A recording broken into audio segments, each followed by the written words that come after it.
Introduction. I don't know what's wrong with my child. Fred and I were enjoying a quiet Sunday brunch at the restaurant in our hotel when the hostess seated a family, parents, grandparents, and 10-month-old child, at a nearby table. As they settled into their seats, we couldn't help but watch the commotion. The child clearly didn't want to sit in the high chair that was pulled up to the table. Her screams of protest made that evident.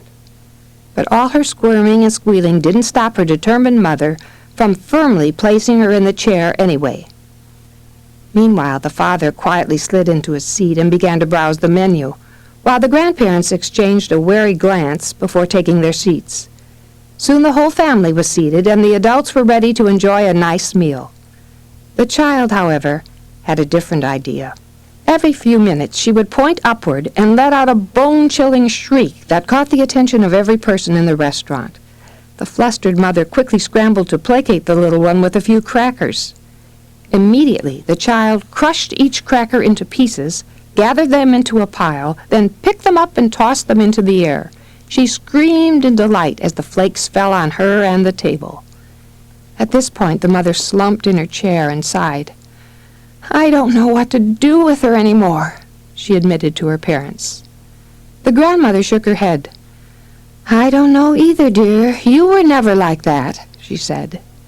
"Your mother's right. You were always quiet and well-behaved," the grandfather added. "We could take you anywhere, and you never made a scene." With a glance at her husband, who was hunched over in his chair still studying the menu, the mother raised her hands in an apologetic gesture and said, "I just don't know what's wrong with her." Does this story sound familiar to you? Have you ever wondered why your child doesn't act as you expect him to act? Why one child is loud, boisterous, and full of fun, while another is quiet, obedient, analytical, and perfectionistic from the beginning? Why one is strong, active, and controlling of the entire family, and another is compliant, friendly, peaceful, and no trouble at all?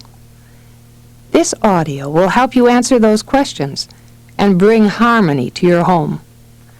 I'll show you and your cast how to use the concept of the 4 basic personalities to understand yourself and to learn how to get along with each person in your family. You'll begin to see why your child acts the way he does and how you as a parent should respond.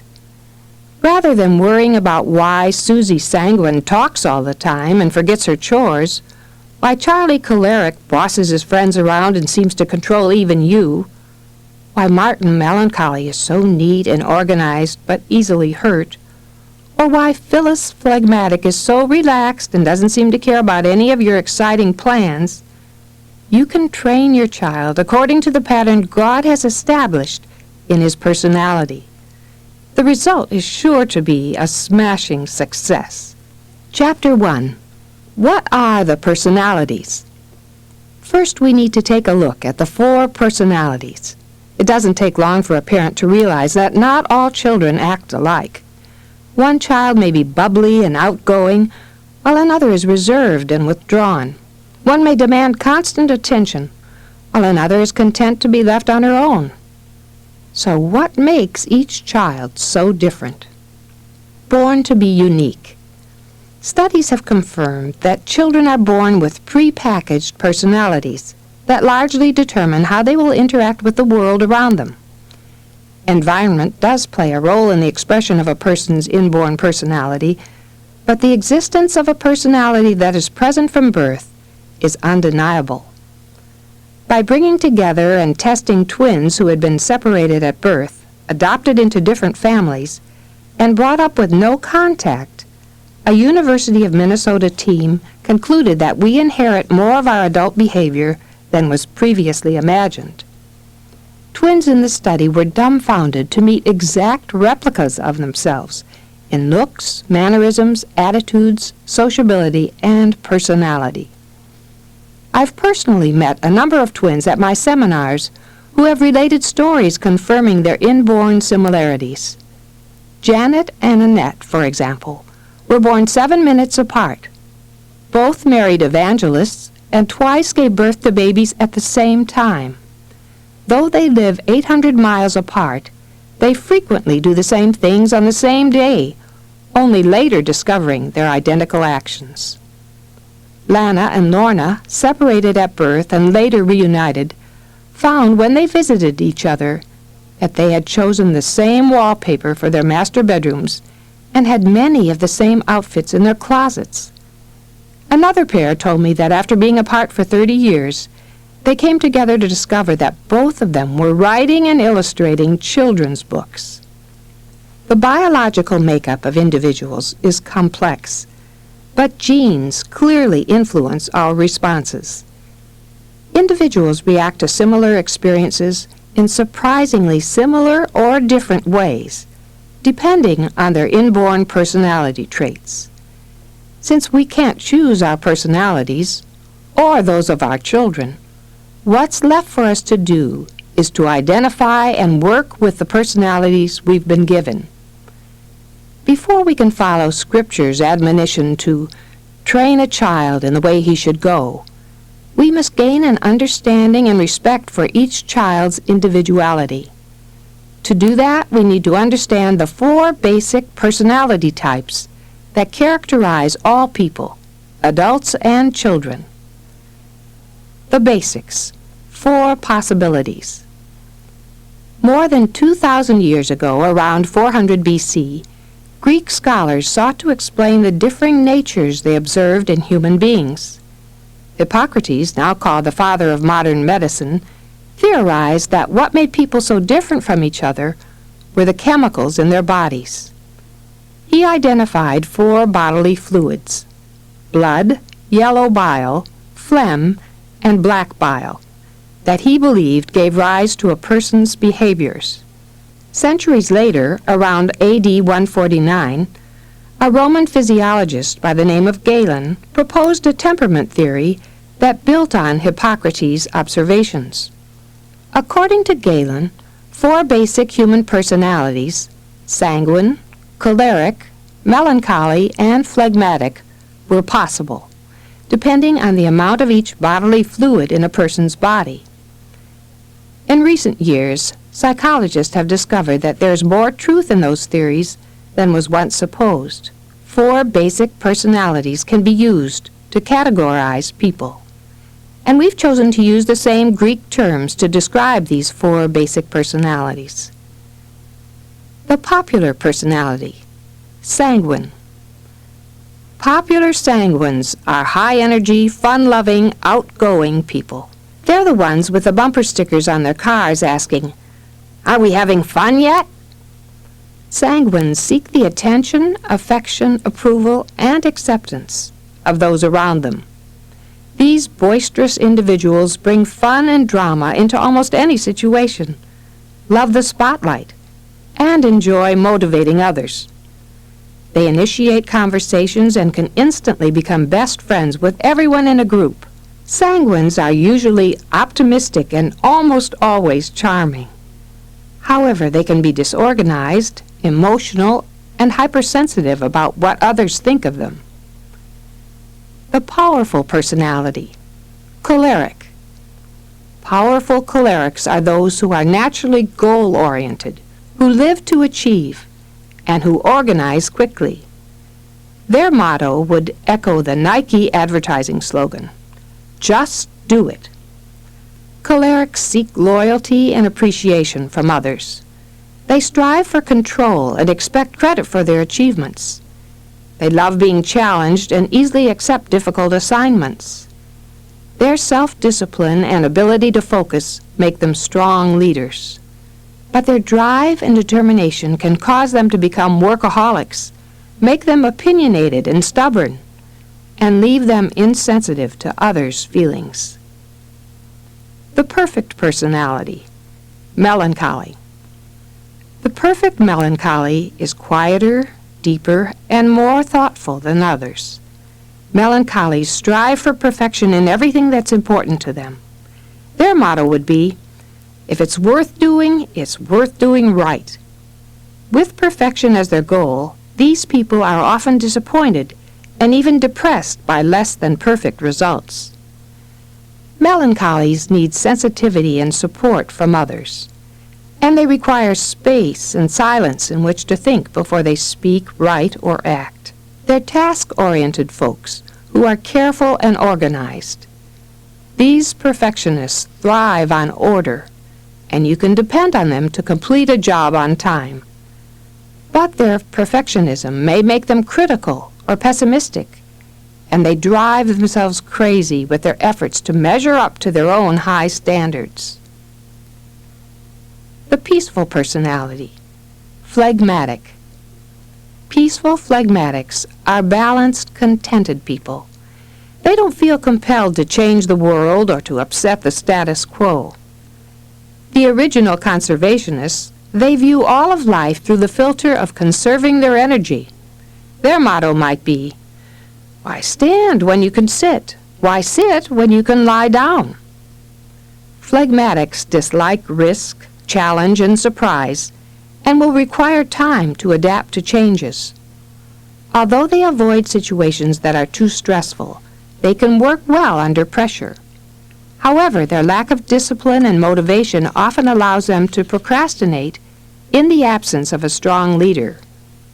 Phlegmatics are reserved, but they enjoy being around people. They're steady and stable, and because they are security-oriented, they like to create safety for their spouses and children. They seek peace and quiet and tend to act as negotiators instead of fighters. These loyal individuals find worth and respect in providing for their families and assisting people who need help.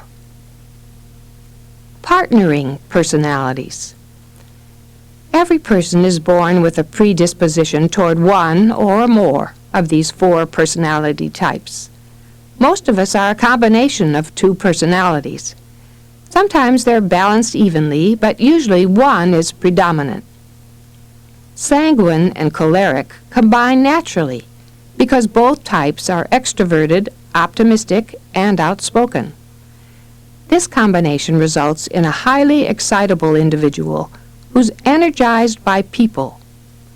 Sanguine choleric children are charming and talkative while getting their work done, either by themselves or often by getting others to do it for them. The melancholy and phlegmatic combine well because both personalities are introverted, pessimistic, and soft-spoken. A melancholy phlegmatic will be less excitable and more drained by people. At their best, melancholy phlegmatics do things perfectly and on time while being pleasant and non-confrontational. At times, however, their nitpicking nature will leave them depressed and too drained to accomplish anything. Choleric and melancholy combine to produce a highly task-focused individual. This combination will be the greatest achiever, doing things quickly while wanting everything to be perfect, but they may become bossy and manipulative while being discouraged that no one does anything right or on time. The sanguine and phlegmatic personalities also combine easily, resulting in a very relationship-oriented person. This combination makes everyone's favorite friend, sanguine fun with an agreeable and easygoing phlegmatic nature. The sanguine phlegmatic, adorable with a great sense of humor, is always relaxed and accepts you as you are. They may tend, though, to be undisciplined or sarcastic and unwilling to do anything. Can opposites be one? Each of us was born with a particular personality or natural combination, but some individuals seem to display traits of apparently opposite personalities. You may see yourself as a peaceful phlegmatic at home, but a powerful choleric as soon as you step into the office. Or perhaps you find yourself compulsively organizing things, as you'd expect from a perfect melancholy, but your favorite pastime is performing on center stage as the life of the party. How can that be? Do opposite personalities really combine? While it's true that many people function in opposing personalities, most often such individuals don't really possess such a personality. In some cases, we actually attribute certain characteristics to the wrong personality type. Without completely understanding both the behavior and the motivation for each personality, we find ourselves assuming that only melancholies are organized, although cholerics can be as well, and that only cholerics can be strong leaders, although others can learn to be such.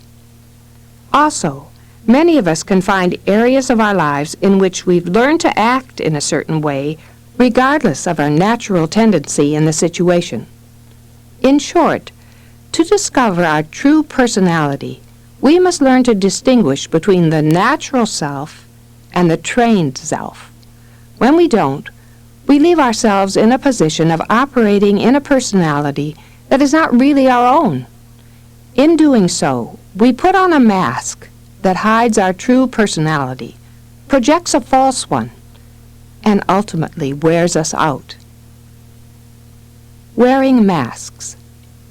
Masking is a term we use to represent the behavior of a person who's not functioning in his or her birth personality. When we aren't being who we were created to be, our whole life is like being in a play. We are acting out a part that isn't real, and ultimately this exhausts us. Avoiding rejection. From the time we are born, our basic instincts include fear of rejection and need for acceptance. For this reason, children may shift their personality if they have experienced rejection, or even a lack of acceptance by those they love. Abused children, for example, may try to change their personalities to be whatever they perceive will please their abusers. They think, if I'm quiet, if I smile more, if I do my chores perfectly, then I won't be hurt anymore. Meeting expectations.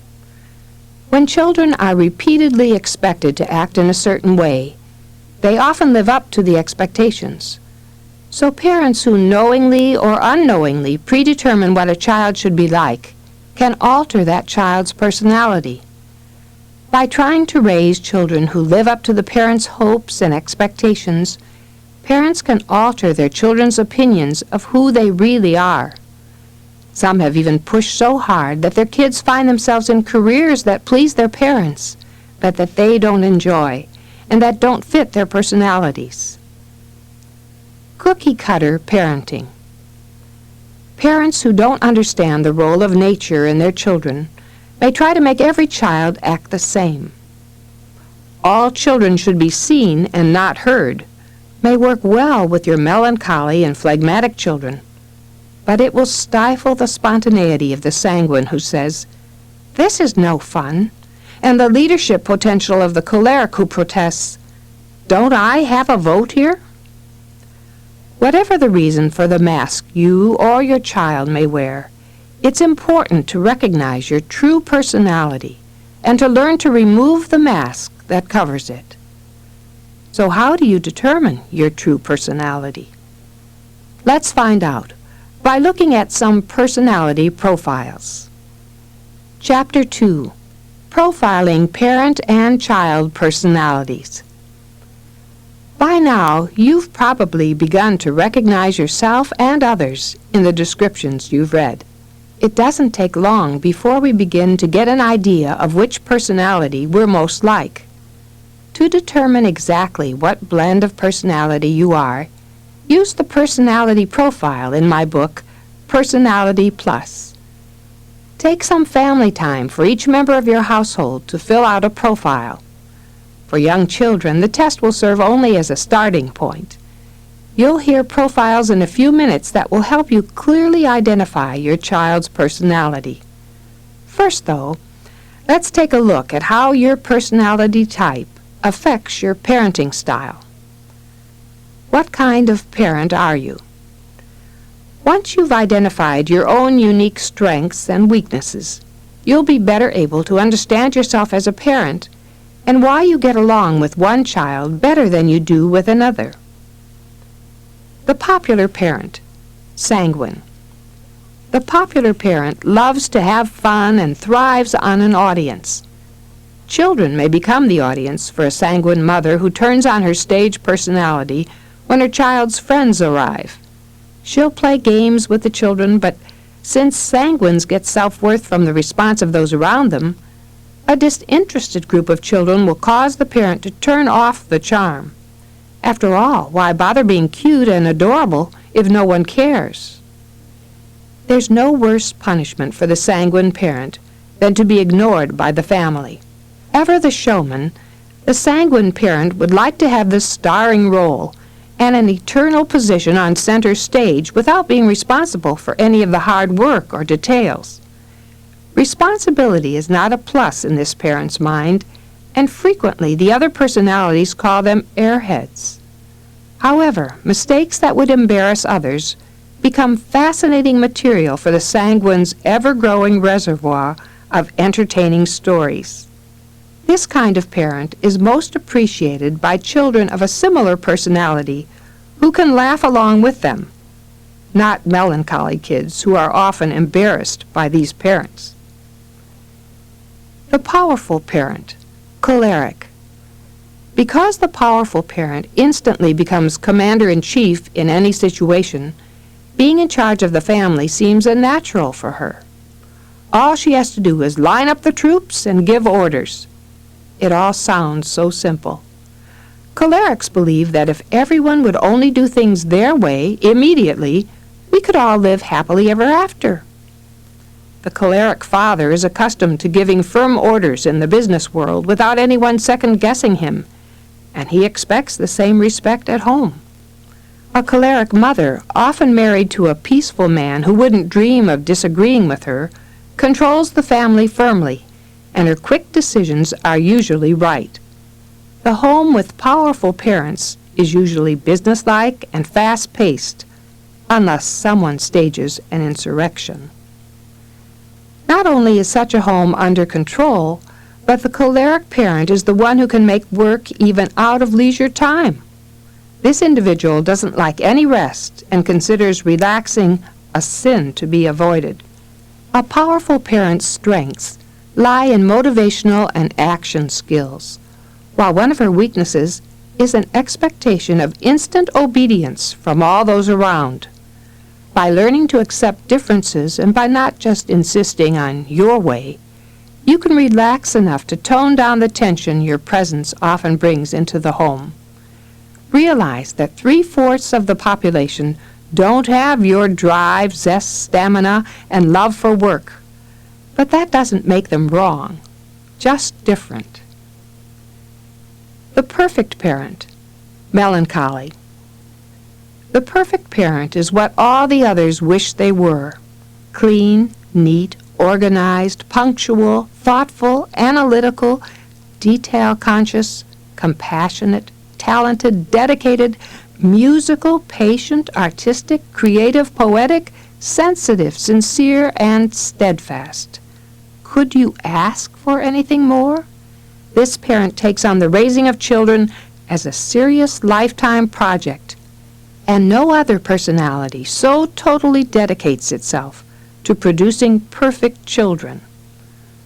Often these parents resist using the 4 personalities as a tool because it seems too simple, seems to put unfair labels on people, and can't be found spelled out in Scripture. However, once they decide to give the idea a fair trial, since they are analytical people, they find its simplicity is able to explain complex issues.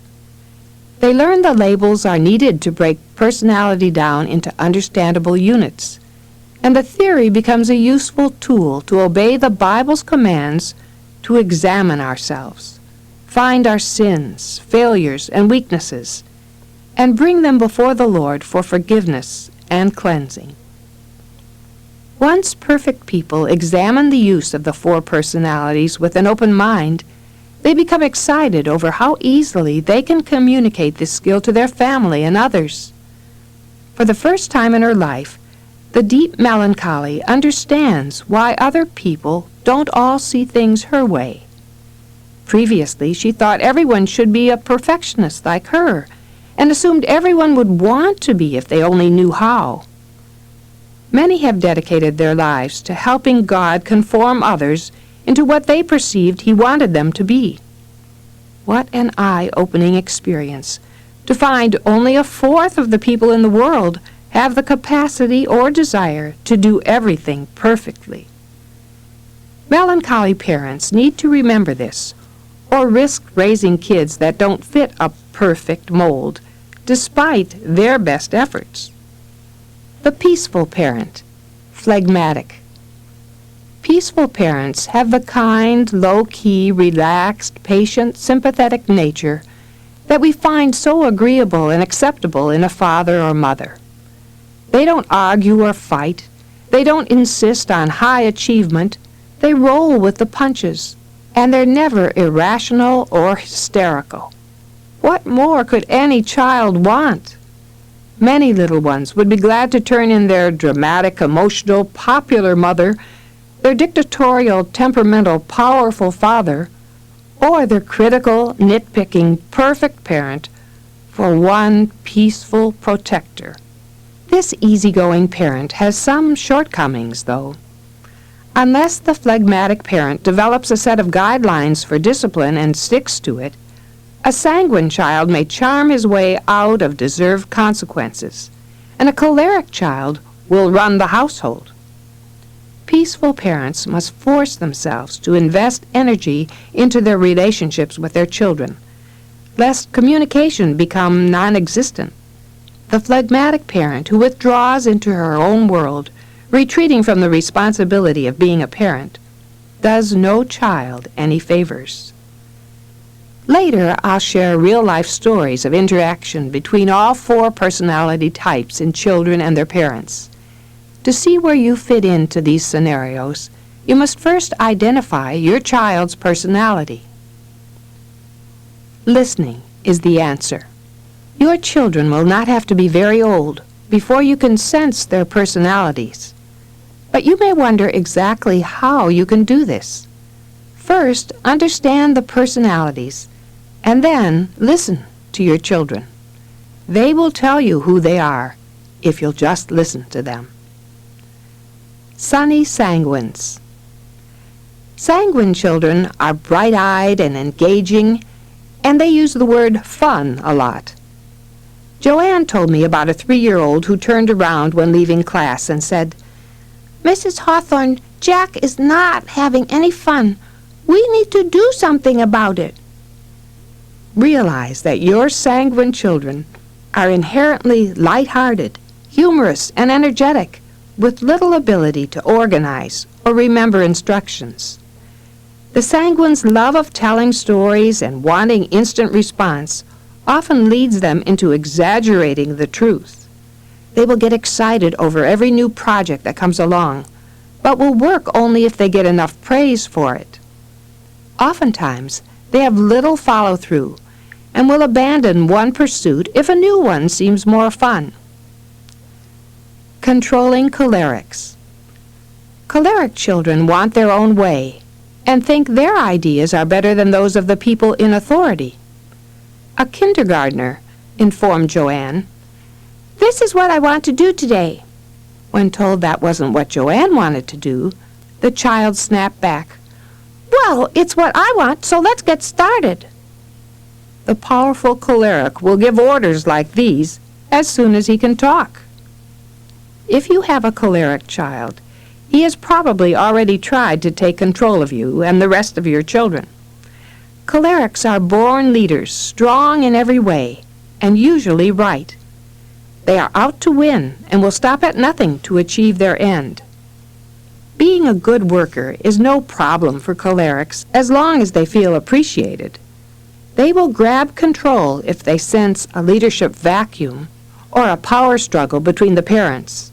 A choleric child isn't intimidated just because we are bigger. One lady told me she was trying to discipline her choleric 3-year-old. She told him to come downstairs, and he stood at the top and said, "No." She repeated her command 3 times and got the same response. Finally, he put his pudgy little fists on his hips and replied, "Read my lips. No!" Choleric children don't ever give in easily. Meticulous melancholies. A melancholy child is the teacher's dream. They like school, do their work quietly, and organize their equipment. When handed 10 markers, a melancholy child immediately counted them twice, then sorted them according to color, lined them up perfectly, and announced, "Now I'm ready to start." The perfect melancholy, who is well behaved and can be disciplined with just a disapproving glance, will start lining up his toys in rows when he's still a toddler. When you are dealing with a melancholy child, you may constantly wonder why he is never happy. But melancholies don't think they're unhappy. They just have a different level of pleasure. They don't like noise and confusion and prefer to be by themselves much of the time. Let these children work alone if they desire. Other people distract and frustrate them because they don't do anything right. This child makes the best student and should be offered opportunities to pursue art, music, and drama. Melancholies usually have talent beyond the norm. Pleasant phlegmatics. Phlegmatic children are easy to get along with and will do whatever you ask most of the time. But they don't look for extra work, and underneath they have a stubborn will. If it happens to be one of their stubborn days, they don't want to change. One phlegmatic boy looked up at Joanne and said simply, "I don't feel like doing this today." And he didn't. If you have a phlegmatic child, you have the easiest one to raise, because he will want to stay out of trouble. He'll usually agree to do what you ask, but he'll test you to see if you mean business. If you forget to check on him, or if you do the task yourself, that tells him that as long as he keeps the peace and looks willing, he won't be expected to do much work. This child has a dry sense of humor and is easily content. By the time he is a teenager and you see that he has no goals or burning desire to achieve, you may begin to worry and ask yourself, where have we gone wrong? I've learned that phlegmatics are single-interest children, and our job is to locate that interest and help them develop it. My phlegmatic son-in-law has always loved stamps and coins. He started as a boy, read books on what kings minted what coins, and started working in a coin store when he was in his early teens. Today, he is president of that company, the Collectors Galleries, in Redlands, California. Don't give up on these easygoing children. If you listen, you will understand what makes your children tick. Ask them how they feel about each other, about you, and about their teacher. Then listen. Do they talk about fun? Tell you what to do? Aim for perfection? Or take it easy? They will tell you if you take the time to listen. And then you can meet their emotional needs, saving them from a life of searching for what they never got as a child. Understanding and using the personality principles will enable you to encourage each of your children differently, according to his or her particular strengths, even if those don't conform to what you would have liked or expected. We don't want cookie-cutter children who all say and do the same things. Instead, we want to see children free to function in their own unique version of their personality. By understanding their personalities, and hopefully our own too, we can more effectively parent them, give them an appreciation for who they are, and support them in the way to go they feel fits them best. In doing so, you will help your child develop his or her strengths and overcome weaknesses to become a capable, confident individual who's ready to face the future. Chapter 3. Signs of a Sunny Sanguine. Now that we've identified the basic characteristics of each personality type, let's begin to consider what it means to live with each one. We'll start by studying the signs of a sunny sanguine child. Popular sanguines have an innate desire for fun and games from the time they're little. Their cheerful inquisitiveness endears them to others, and they are happy as long as they can laugh and be loved by the people around them. A perpetual twinkle in their eyes, these creative children will delight or exasperate adults with their antics. Sanguines always seem to have more fun than those around them, so others flock to be around them. The enjoyment of the attention they receive from others represents their first great emotional need. The 4 A's. From birth, sanguines love people and desire attention. Sanguine babies want to move from room to room with you and will often cry if left alone. As young children and teens, they need you to look them in the eye and listen to them. They see life as a production where they are the stars, and they want their audience to listen and respond. Life runs more smoothly for both you and your child when you sit down and listen for a period of time, instead of putting her off with, "Not now, later." The sanguine's second great need is approval. Without notice and praise for every little thing she accomplishes, the sanguine child will give up trying to please. For these children, being criticized or ignored is like having water poured over creative flames. They want their every thought and action to be a big deal with you. But you don't need to worry that their heads will swell at the praise. I've talked to many teens who were in despair, and none of them attributed their depression to being praised too much.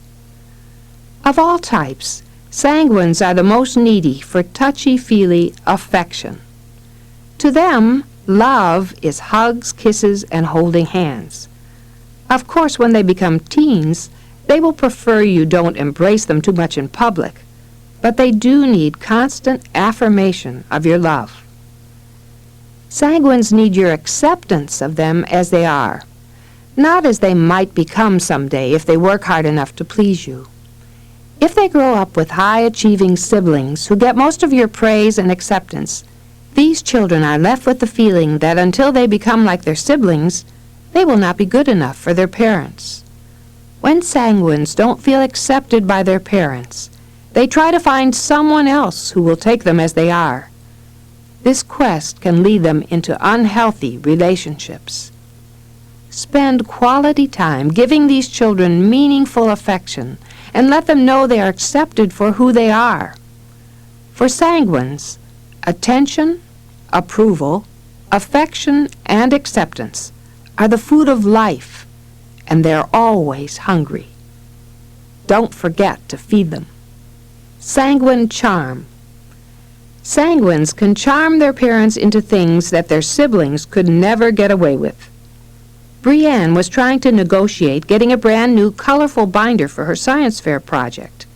She didn't really need a new binder. She had one that would work very well, but it would be much more fun to shop for a new one with a pretty design or even a holographic cover.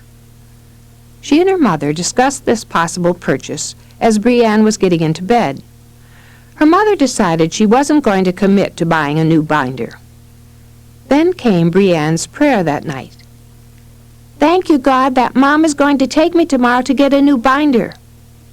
Brienne went on with the rest of her prayer, praising her mom. As her mother started praying that Brienne would sleep well, the child jumped in. "We interrupt this prayer to thank you that Mom is going to take me to buy a new binder tomorrow." You guessed it. Brienne ended up with a very colorful new binder for her project. The sanguine's charm is hard to resist. As parents, we need to mean what we say, or these wily children will learn quite early in life that no only means ask again nicer, and if possible, put God on your side. Answer for everything. It's hard to ever outwit sanguines, as they have an answer for everything and think they are funny.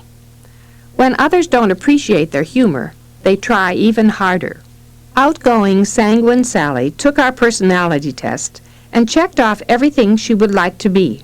Her skeptical Melancholy husband reviewed her scores and claimed the test couldn't be accurate because Sally's scores totaled more than 100%. Sally, however, charmed him into taking the test himself. He complained again when he discovered that his numbers totaled somewhat less than 100. "It's simple, dear," Sally explained. "I've just got more personality than you." She went off happy that she had come up with such a good line, and he was depressed for days. You can help your sanguine child refrain from impulsive, glib remarks that might offend or depress someone else. Encourage her sense of humor and praise her for her wit, but teach her to understand that if she doesn't stop to think first, her words can wound others. Need to fill gaps. Sanguines love to talk and often aren't comfortable with silence. Brienne knows she has a tendency to fill up dead space with conversation, especially in situations where she might feel somewhat nervous or self-conscious. She has been praying before she enters one of these situations that the Lord would help her to not talk so much and to resist the urge to fill up the dead spaces. What a difference that has made for her. She can see already at 13 that her friends like her better when she doesn't monopolize all the conversation. Help your child realize what Brienne has learned. Teach her that others will appreciate her more if she allows others to talk instead of always filling the gaps herself. Sanguines love to talk and feel what they have to say is more interesting than what others are saying. So it's especially important for you to teach them not to always jump in with comments of their own, but to let others have a chance to speak. Adventures. Sanguines can make an adventure out of almost anything. What is a list of chores to most people becomes a day of excitement for a sanguine. My mother often sighed, "I've never seen anyone like you. You could go into a store for a loaf of bread and come out with enough material to write a book." Little did she know, I really could. Recently, I found a box full of my grammar school papers. I was fascinated at all the adventures I had written about. For a child who never went anywhere, I had a very colorful life. Spills. Sanguine children are so emotional and impulsive that they often trip, drop, or spill.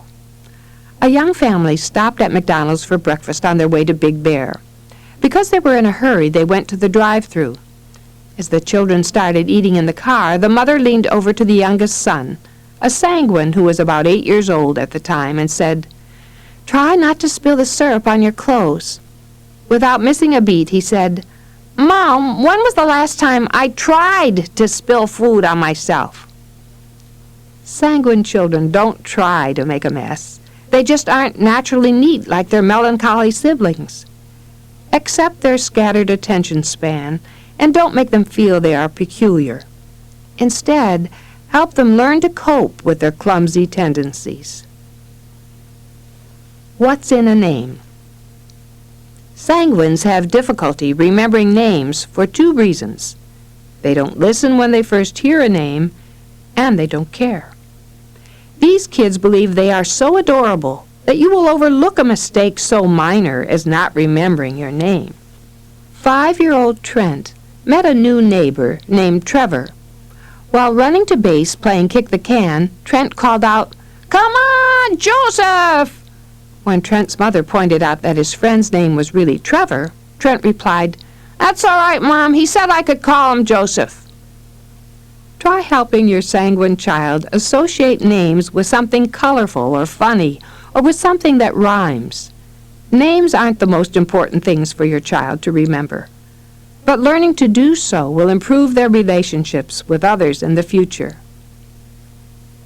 Sanguine spending.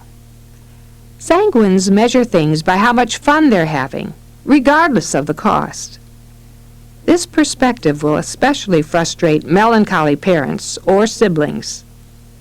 Beverly and her 2 sanguine daughters told me about their bread-making machine. They had a lot of fun with it, and the bread was getting better with each batch.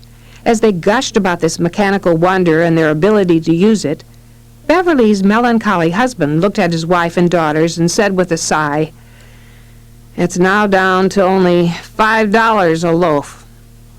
Although sanguines don't want to be reminded of the cost of fun, parents do need to teach their children a measure of financial responsibility.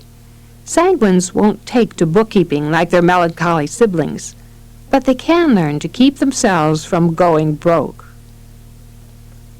Obsessed with clothes. Sanguine girls and boys love clothes from a very early age and can become obsessed with their looks. They like bright colors and the latest fads because they draw the attention they always seek. 5-year-old sanguine Trent bypassed the clothes his mother had picked out for him to wear to school. Instead, he grabbed a wild red shirt with big flowers. His grandmother had bought him the shirt while on a trip to Hawaii.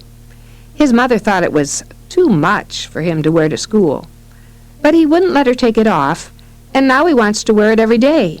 He thinks he is one hot ticket. And he is.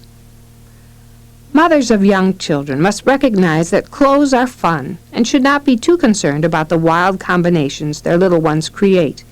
If you let your sanguine children have fun with clothes when they're little, they're less apt to rebel with weird outfits as teens. Modesty. Sanguine girls can learn early the value of sex appeal in getting attention. Barb's sanguine daughter, Aletha, loves attention. When it came time for her junior prom, she came out to the living room to show her mother the new dress she'd bought. Barb's jaw dropped to the floor when she saw Aletha's more than ample bosom pouring out of the black velvet bodice. "You are not going to the prom looking like that," she exclaimed. Barb wanted to get a piece of black velvet and sew it on the dress all the way up to her daughter's chin. But she remembered how important it was to Aletha that she receive admiration and attention. Mother and daughter had a long talk about modesty, and Barb ended up sewing a smaller piece of matching fabric to her dress that still showed a little of her beautiful figure. It's up to parents to teach their sanguine child modesty while still allowing her to be the belle of the ball. If you have a sanguine child who uses his or her sexuality to grab attention or admiration, teach your child the value of dressing modestly. Don't respond too rigidly, however, or he or she may rebel and dress even more provocatively, away from home. Unusual creativity. Sanguine children come up with very creative, offbeat ways of doing things. Sanguine Will's mother told me about an oral book report Will had to prepare for his class. He was to dress as a character and give his report. He chose Ribsy from Beverly Clary's Henry and Ribsy. The Sunday evening before he was to give the report, his mother asked him what he was going to say. He stood in front of her and said, "Ruff, ruff, ruff, ruff, ruff." In doggy talk, that means, "Hi, I'm Ribsy." Then he proceeded to give a 5-minute report on Henry and Ribsy and every other Beverly Clary book that Ribsy is in. It was great. On the day of the report, every other child stood up and read reports that declared, "The character I chose was," "The book I read was." Will did his report just as he had practiced, and the whole class, the parents and his teacher, loved it. He was the hit of the day. Make sure when your sanguine child becomes unusually creative that you don't stifle her imagination in an effort to make her conform to the ordinary in life. Instead, encourage your child to use her unusual imagination. Colorful perspectives. Creative sanguine children see things in pictures and use expressions others wouldn't always choose. When Marita was in kindergarten, her teacher sent me a note expressing concern that Marita had done a drawing of her mother that portrayed me with purple hair. I asked Marita what made her decide to draw me with purple hair. She quickly answered, "They didn't have any blonde crayons." Encourage your child's ability to make life colorful and don't try to put her in a dull gray mold. The sanguine's colorful creativity brings life to dreary days. Chapter 4. Parenting Your Sanguine Child. If you're the parent of a sanguine child, you're in for a treat. Life will be exciting with this bundle of energy around, but you'll need to teach him to balance fun with focus and discipline. And depending on your own personality, there are specific considerations you'll need to understand. Popular parent with a popular child. Popular sanguine children and parents share a zest for life and a sense of humor that bind them together. They possess natural optimism and enthusiasm for life, as well as a natural ability to complement each other profusely. Marita and I have what we call our Mutual Admiration Society. Anytime we need a pick-me-up, we call each other. There are some pitfalls to this combination, but few sanguines really care. Your attention, please. Because both of them enjoy being in the spotlight, sanguine parents and children may find themselves competing for center stage. Popular parents must be careful to avoid such competition, especially during a child's teenage years. When a teenage sanguine girl brings home a boyfriend, her mother may be tempted to divert the boy's attention to herself. If the daughter complains, the popular parent, always wide-eyed and innocent, typically responds, "What did I do wrong? I was only being pleasant to your friend." Sanguine parents need to beware of such conflicts, or all the mutual love and admiration these two share will be replaced by competitive jealousy. Plans without action. In their pursuit of happiness, popular sanguines may never get life pulled together. Sanguine students are frequently voted Miss Congeniality, or most likely to succeed. But unless they're forced to set goals and get organized, they may miss their potential mark. Emily Barnes told me of a friend she tried to help with her speaking. "She has so much talent and a magnetic personality," said Emily. "She could have been a great success, but I couldn't get her to focus on one area and do it well. As soon as she got going, she'd get bored and try something else. So unfortunately, today she's right where she was when I started with her years ago."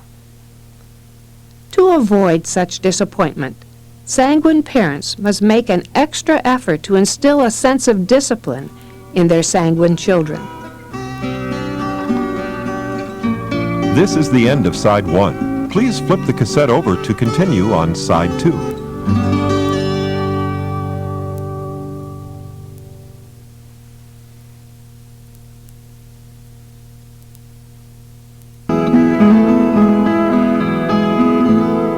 Discipline is fun. Little sanguine children are able to convince their friends that whatever punishment they're receiving is really fun. Joanne shared with me an example of this from her young life. Joanne's mother didn't know how to handle Joanne with her high energy. In an attempt to bridle her energy and outgoing nature, her desperate mother tied her to a tree in the front lawn. She hoped that this would humiliate the 4-year-old enough that Joanne would stay put and behave like her melancholy sister. Instead, Joanne managed to convince all the neighbors' kids that this was a wonderful thing, and they all begged their parents to tie them to their tree. Phony repentance.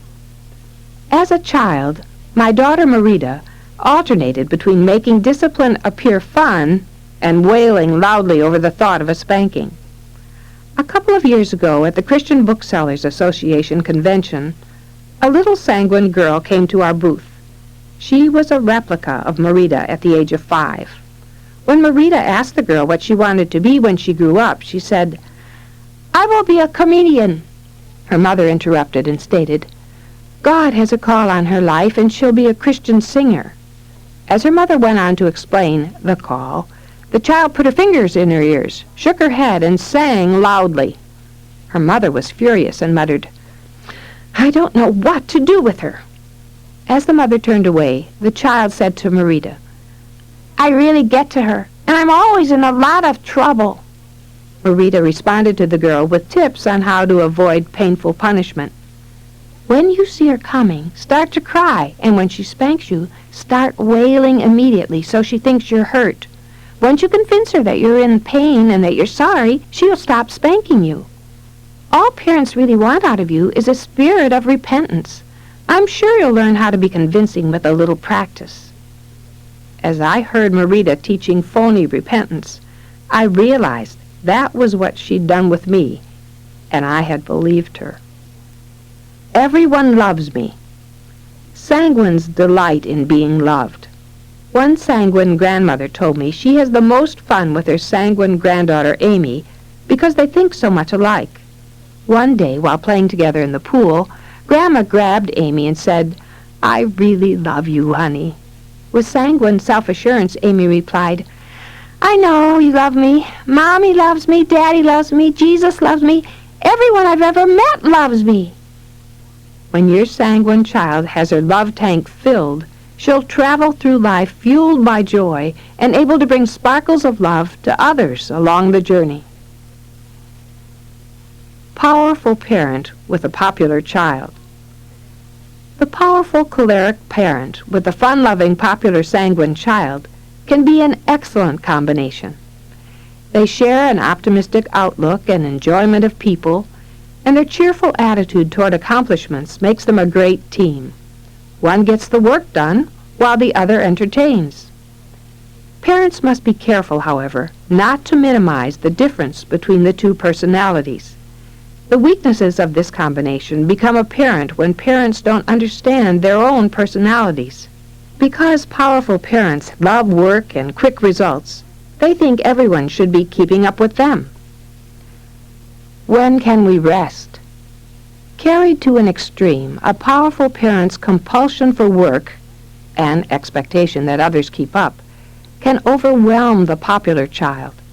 Such a child will likely decide to stay out of the parent's path and find somewhere else to have fun. As a mother, I approached work in a choleric manner, and I expected the same from my children. One day, Lauren said to me, "If I ever wanted to rest, I sure wouldn't come home." If your sanguine child spends more time with the lady down the street than with you, perhaps he perceives you as a drill sergeant and knows that going home means having to work, and that's no fun. Lots of love. Sanguine children look for love wherever they can find it. The choleric parent who understands this emotional need can win her child's undying affection by clearly expressing what is expected behavior and then offering lavish praise when performance comes anywhere close to the set standards. Sanguine children are motivated by compliments and approval and are devastated by criticism. Appreciate their humor, don't make fun of them, and give them plenty of affection. Your child will gladly follow your leadership as long as you offer plenty of praise. Adorable antics. Sometimes the popular child with his winning ways becomes the pet of the powerful parent and is able to con the parent and get away with behavior for which the others would be punished. I can remember Marita as a child taking money from my wallet and buying me a geranium with my money. I thought she was cute and adorable, and for a while I didn't even see it as a negative action. How can you get angry with a child who steals money from you and then buys you a present with what she stole? Remember, though, that your popular child loves to act and knows how to become what he perceives you want. Acting is fun, especially if it produces results. That's no fun. While unemotional, task-oriented cholerics are focused on results, sanguines are passionate about making every situation in life fun. Little sanguine Anne loves attention, and she gets it from her choleric grandfather who dotes on her. She loves it when he mentions her in his sermons and brings her presence to the attention of the congregation.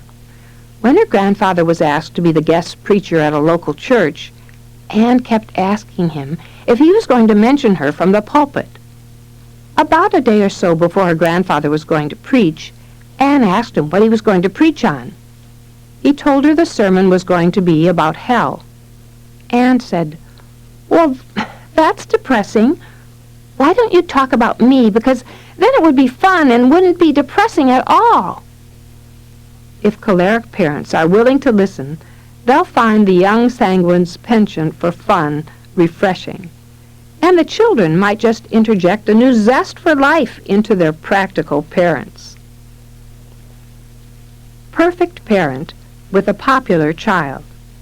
Perfect melancholy parents with popular sanguine children can be an exciting blend of opposite personalities that fill in each other's empty spaces.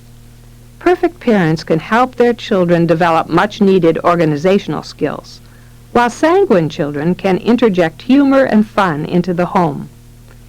It's not easy to produce a balanced blend, however.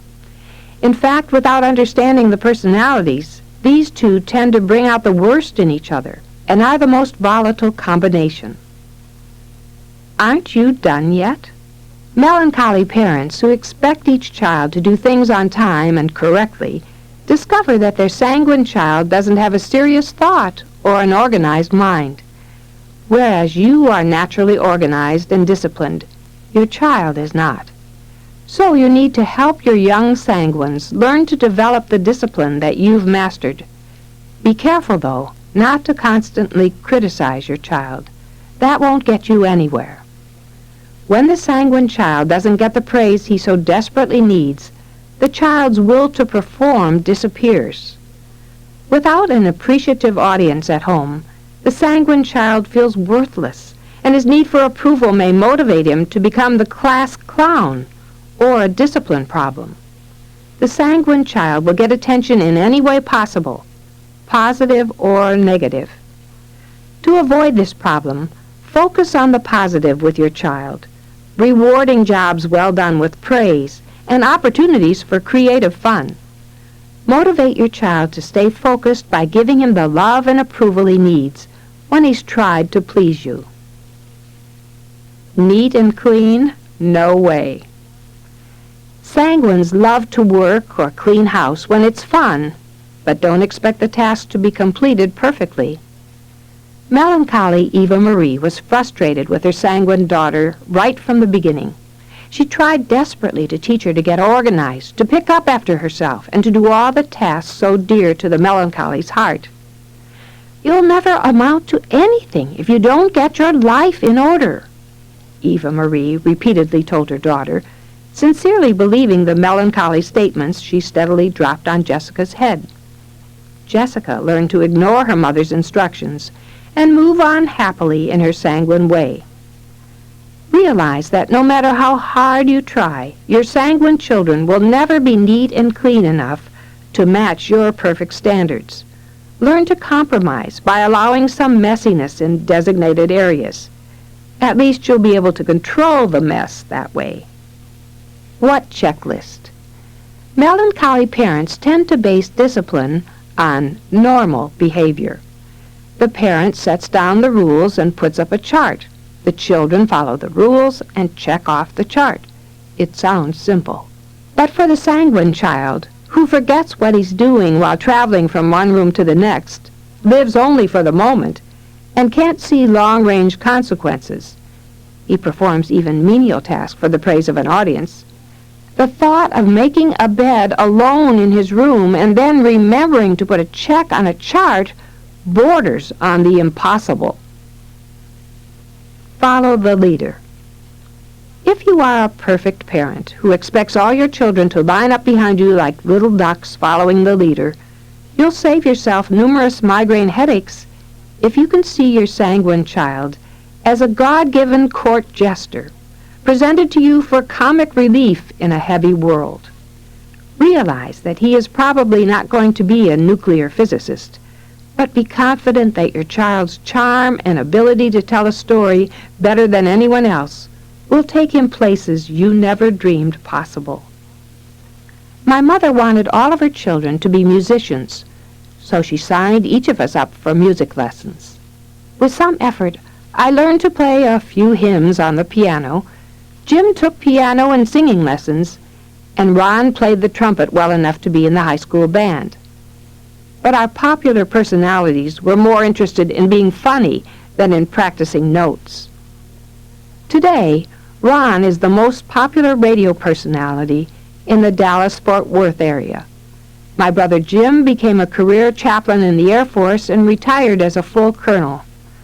I taught English and speech, and now write and speak. We have all made our livings with our mouths, in spite of our mother's hand-wringing and pessimistic prophecies. Realize that not every child is going to do normal things. Then encourage each child according to his or her particular strengths, even if he or she doesn't conform to what you would have liked or expected. Don't try to jam little square pegs into round holes. Brace yourself for the whirlwind.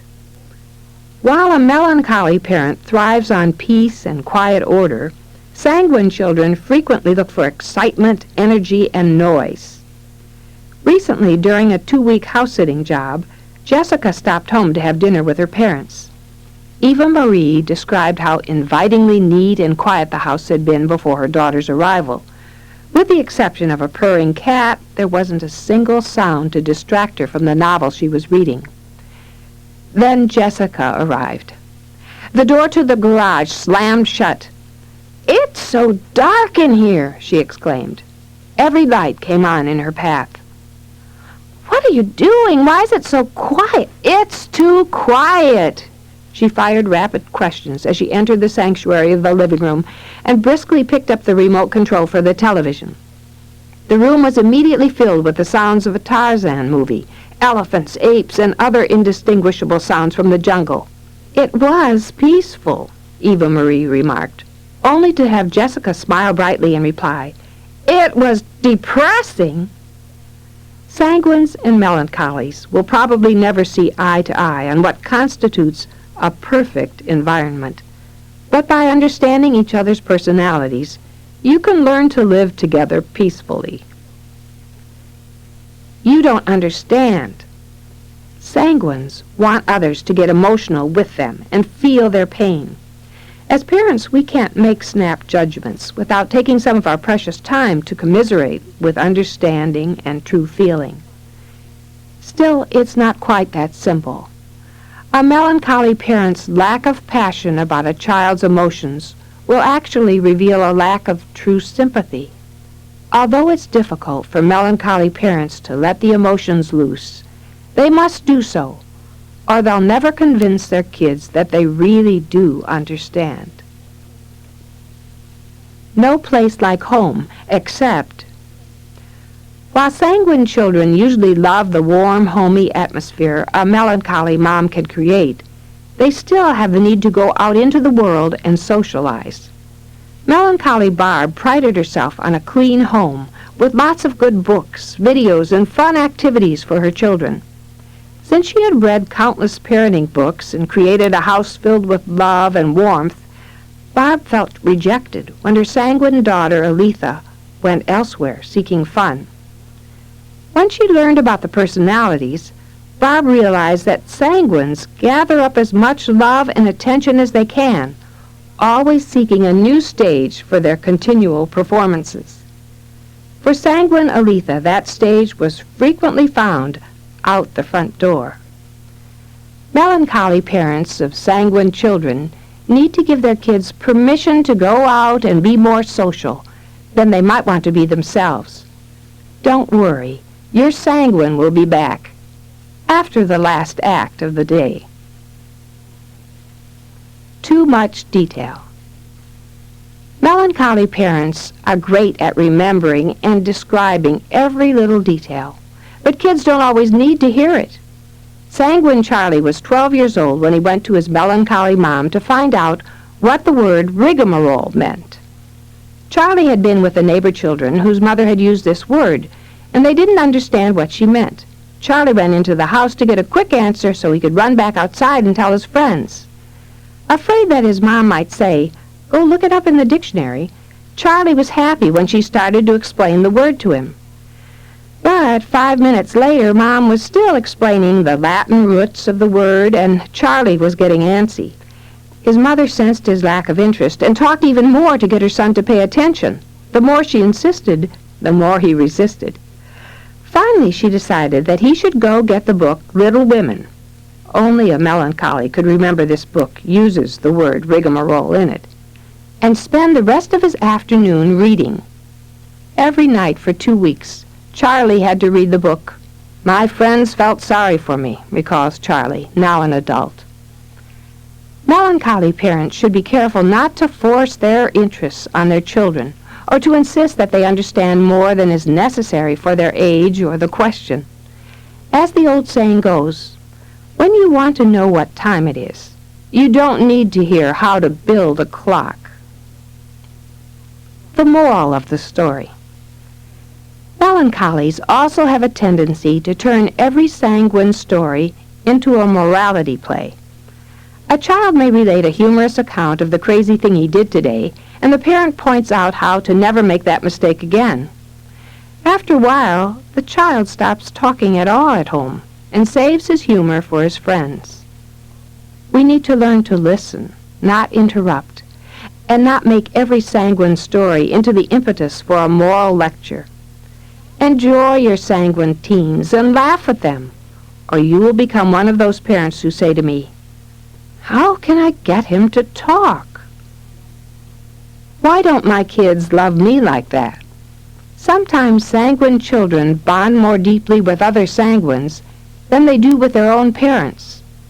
Melancholy parents often have a hard time expressing physical affection, sometimes withholding it until the child has performed to certain standards. When a melancholy parent gives sparingly in the area of touch, sanguines will seek hugs and kisses wherever they can find them. Whether it's a visitor, teacher, friend, or relative, sanguine children will bond with the first sanguine that comes in the door. If you're a melancholy parent, make sure you are giving your sanguine child time, attention, and physical touch, or they'll find someone else who will. Peaceful parent with a popular child. Sanguine children bring out the humorous side of their phlegmatic parents.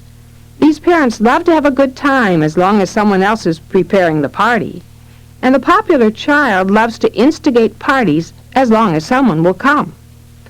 Sanguines are a constant source of entertainment, and they thrive on the response they receive from these peaceful parents. Despite their ability to enjoy a good time together, however, this pair will encounter a few problems. Road to accomplishment. Since neither parent nor child possesses natural organizational skills, this pair is the least apt to get anything accomplished that isn't downright fun. Neither one is very responsible, and they both hope someone else will show up to do the work. Phlegmatic parents must work to develop organizational skills so they can model them for their children. Without a little organization and responsibility, these children will have many friends, but few accomplishments. All's well when it's quiet. Sanguine children love phlegmatic parents because they can do whatever they want, and as long as they don't make noise, they don't get in trouble. Cindy told us about her phlegmatic husband and an afternoon with their sanguine and choleric children. Cindy wanted to go shopping and asked phlegmatic Don if he could manage their creative 6-year-old sanguine, their controlling 4-year-old choleric, and her 4-year-old friend. In typical phlegmatic fashion, Don agreed. "No problem. Glad to do it." Don decided to take a shower in the middle of the afternoon, and while he was doing so, his 6-year-old came to the shower, banged on the door, opened it a crack, and handed him 2 new cans of spray paint, requesting, "We can't get the tops off. Would you help us?" Being an obliging father, Don took the caps off and gave the cans back. By the time Cindy came home, the girls had spray painted the basement in stripes of pink and green and were a little too colorful themselves. Once she finished screaming in shock, Cindy questioned her husband. "How did they get the paint? Where were you?" She couldn't believe that he had opened the cans. When asked why he had done so, Don replied, "Because they asked me to." And as long as the kids were quiet and seemed happy, it didn't occur to him to check on them. Your attention, please. Sanguine children can act silly, goofy, or even outrageous, hamming it up while a peaceful, phlegmatic parent stays calm and takes their antics in stride. However, the laid-back approach to parenting can backfire with a sanguine who needs a parent's attention. 5-year-old Rose had been in kindergarten just a few weeks when the teacher told the children about Picture Day and sent a notice home to the parents. Sanguine Rose loved to dress up and have her picture taken. She had pretty dresses and matching ribbons for Easter and Christmas, and she could wear one of those for Picture Day. But the morning of Picture Day, there was no clean dress for her to change into, and Phlegmatic Mom was still asleep. Her mother woke and told her she'd help her get dressed, but she stayed in bed until the bus came. Rose knew from experience not to upset her mother, or her father would punish her later. So she put on her favorite plaid jumper and found ribbons to match in the bathroom. She put some extra effort into putting her own hair into pigtails, and went off to school feeling pretty and a little proud that she had made herself so beautiful for Picture Day. When Rose got to school, though, she noticed that all her playmates had perfect pinafores and curly hairdos that looked like they came out of a fashion magazine. They were gorgeous, and it was obvious that they had received extra attention and special treatment from their mothers. Suddenly, Rose didn't feel so beautiful. She ran to the bathroom to try to fix the crooked part in her hair, and a mother who was fussing over her own daughter took pity on Rose. She put some barrettes in her hair to keep the strays from falling in her face, but it was too late. Rose's kindergarten picture will always show a forced smile and a pitiful little face that says, "Please don't look at me." Phlegmatic parents need to learn to put effort into helping their sanguine children to be the adorable princes and princesses they long to be. Picture time is especially important to sanguines. Fix them up special and send them off with an encouraging word and an air of confidence.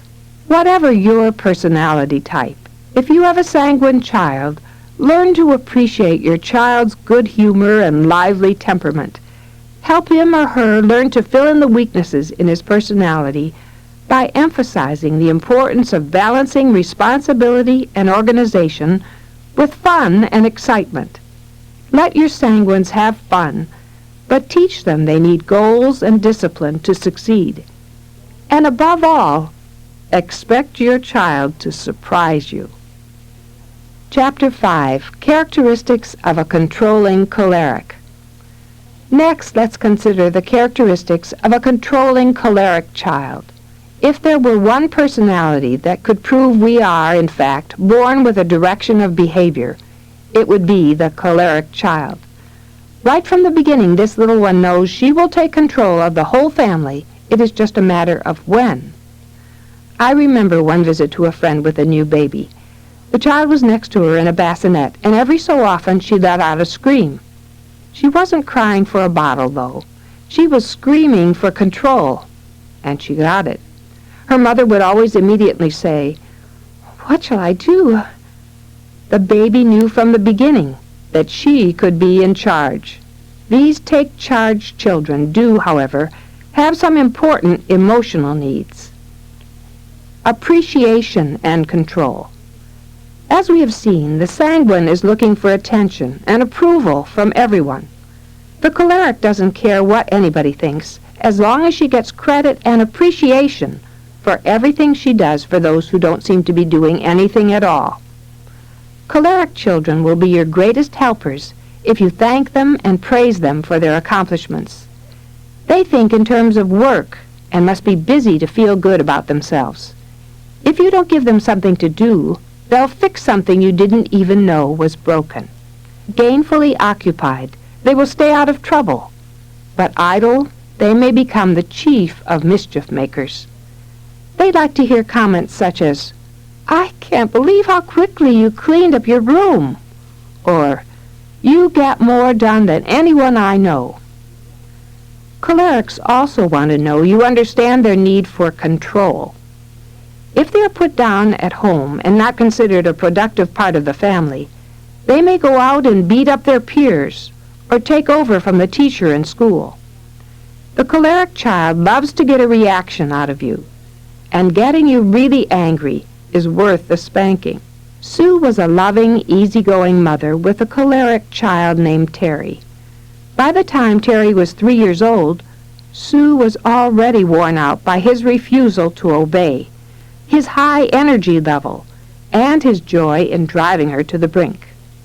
As she lay on the couch watching him play, he went to the record cabinet and pulled out the old LPs she'd never bothered to get rid of.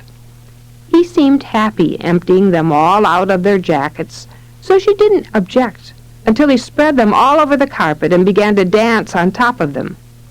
Sue commanded him to stop, but that only energized him more. Finally, Sue got off the couch and yelled at him. Terry was thrilled he'd gotten her to stand up, and he danced more dramatically, waving his little hands in the air. Sue was beside herself, but her yelling had absolutely no effect. Sue had to learn to take charge of Terry at the first sign of trouble and not lock herself away. The choleric child needs to be appreciated and needs something to control. His toys, his room, the wastebaskets, the dog, the laundry. But make sure it isn't you. Let's make the rules. Cholerics know there's a need for rules in life, but they want to be the ones to make them. In fact, they firmly believe that rules are theirs to make and that the rest of us should be grateful for their direction. From the time he was 2, Dallas knew his grandmother didn't do things right. When they got in the car, Dallas would say, "Put your seatbelt on, Grammy. Do you have enough gas? Is it on F or E? Aren't you going too fast? It should be on 3 and O. Put your hands on the wheel. Don't turn around to talk when you're driving. You could crack me up." Young Dallas had no idea that it was his grandmother who was being cracked up. One day when Dallas was 3, he and his dad picked up his grandparents at the airport. As they got into the car, the child pointed and told his grandfather, "You get in the front seat with my daddy and you two talk together. Grammy and I will have a private time in the back." Everyone sat where Dallas said and followed his rules, until Grandpa, forgetting the instructions momentarily, asked Grandma a question. Instantly, Dallas spoke up. "Say that until you get home, Pop. Remember the rules." Encourage the choleric to see structure in life and make rules and goals for her own activities. But don't let her make your schedule just because she is precocious. My way's the only way. To say that choleric children have a mind of their own would be putting it mildly. They are determined to do things on their terms. When Lauren was 5 years old, she took dancing lessons. For the recital, a group was doing a mini Rockettes number, and Lauren was the last one to tap off the stage. At the recital, the girl in front of Lauren didn't move fast enough, and without missing a beat, Lauren smiled at the audience and shoved the girl right off into the wings. That will teach anyone to get in her way. No matter the event, cholerics are determined to do things their way. They'll not play follow the leader unless they're setting the pace. It's their way or no way. Choleric Johnny had been misbehaving and was sent to his room. After a while he emerged and informed his mother that he had thought it over and then said a prayer. "Fine," responded his pleased mother. "If you ask God to help you not misbehave, He will help you." Without missing a beat, Johnny replied, "Oh, I didn't ask him to help me not misbehave. I asked him to help you put up with me." Cholerics are determined to make the rest of the world dance to the beat of their drum. Perfect when they want to be. Choleric children aren't perfectionists like the Melancholies, but they want things right when they're important to them.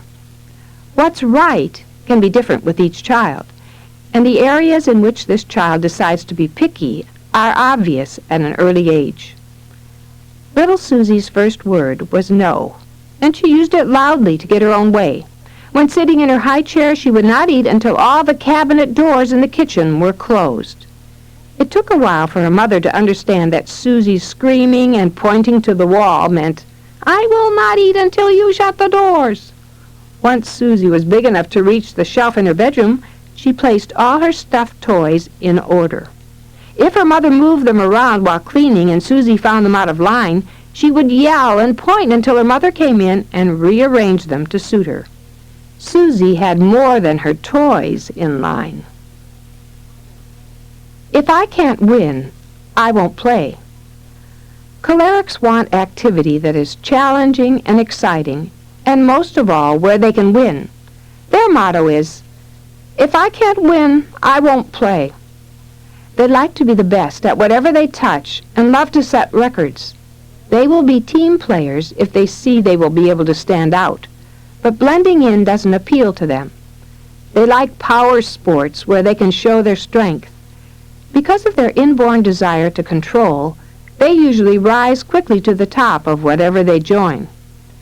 Bev remembers the first time she and her husband took their kids bowling. They were only in the second frame of the very first game, and already Anna was depressed because she wasn't doing very well. She came over to the table and exclaimed, "I'm going to lose! This is terrible!" Bev tried to encourage her, saying, "We just started. I thought we were here to have fun." But her daughter shook her head and responded, "I'm not here to have fun. I'm here to win. I thought bowling was something I could win." Take it to the limit. Cholerics love to test you and see what they can get away with. Their minds are always busy, and if they see you relax your guard for a second, they will move in for the kill. Mutiny is always a possibility. When Lauren was in preschool, her teacher said to me, "I never have to worry if I can't come to school. Lauren could run the whole place by herself." My daughter had obviously made many takeover attempts. Pressing buttons. Cholerics take fiendish delight in controlling situations that will exasperate their parents. If they can control an activity or put their parents in an embarrassing position, choleric children think they have made their day. Their mutinous little minds grab onto such possibilities as triumphant experiences. Kay drove up to the gas station with 18-month-old Caroline in the car. Kay got out, leaving the key in the ignition. She filled the tank and went to get in the car, only to find that Caroline had pushed the button and locked the doors. Kay started talking sweetly, saying, "Press the button, sweetie, so Mom can get in the car." Caroline grinned and didn't move.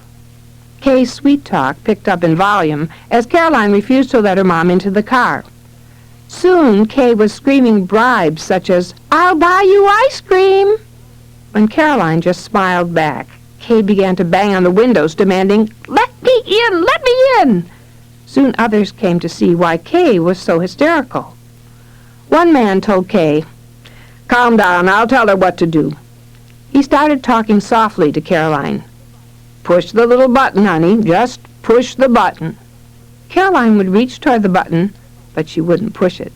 Soon this man was frustrated also. All around the car, people were yelling to Caroline, who refused to budge. She had never had this much fun before. Finally, one man got a coat hanger and worked the window down enough to press the button. Caroline smiled and said, "Hi," to her new friend, as a humiliated Kay dropped into her seat and drove away. A choleric child is never too young to delight in getting a whole group of adults under control. Just another pleasant day in paradise. No consequences for me. Choleric children frequently try to out-manipulate and con their parents, always trying to avoid consequences at all costs. On Mother's Day last year, Diane's 9-year-old daughter, Shanna, was her usual disobedient, strong-willed self at church. While the family was at a restaurant for lunch after church, Shanna repeatedly asked if she could go to the front where they had gumball and trinket machines.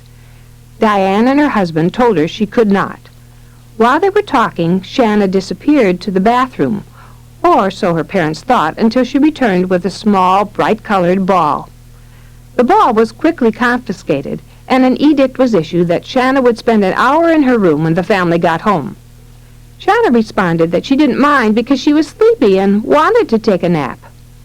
Cholerics never let the threat of punishment appear to bother them, because they are already plotting revenge.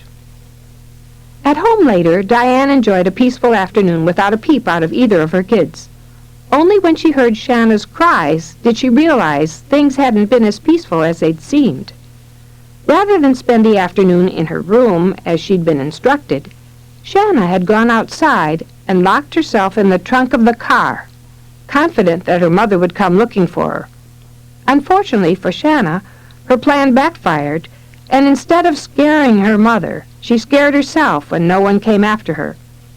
Cholerics will go to nearly any extreme to do things on their terms. Act now, think later. Choleric children don't need to think things over. They move quickly into action. 3-year-old Kay cut off one pigtail, then approached her mother with the tail in one hand and a bottle of glue in the other. When her mother almost fainted, Kay assured her, "Don't worry, I glue it on." Choleric children don't worry about anything. They figure there's always a solution. Where are your manners? Teaching children manners has always been an important issue for parents. With choleric children, it can take some extra effort to see that you've succeeded. At the dinner table one night, 2-year-old Heather yelled out, "More milk! More milk!" in a demanding voice. Dad gave his daughter a stern look, filled the cup with milk, and holding firmly onto the glass, pushed it toward her, asking, "What do you say when you ask for something?"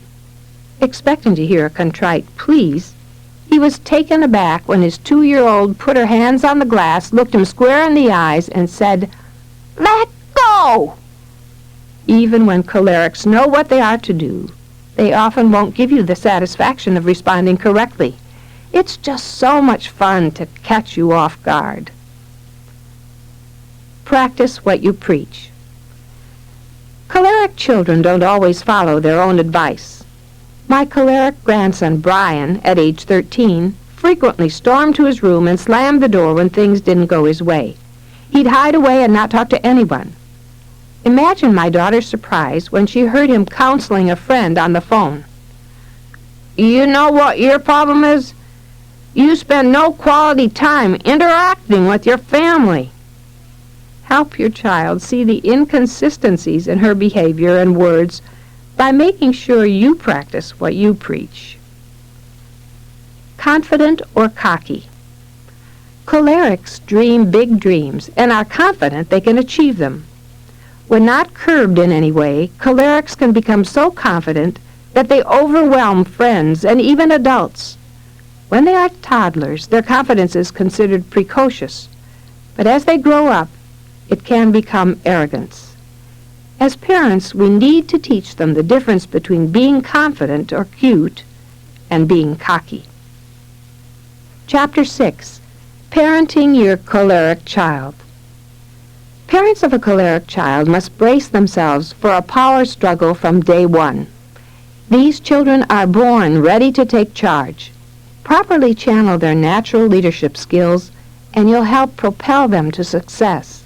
You'll want to develop your children's leadership abilities and allow them a measure of control, but make sure they realize you're the one in charge of the family.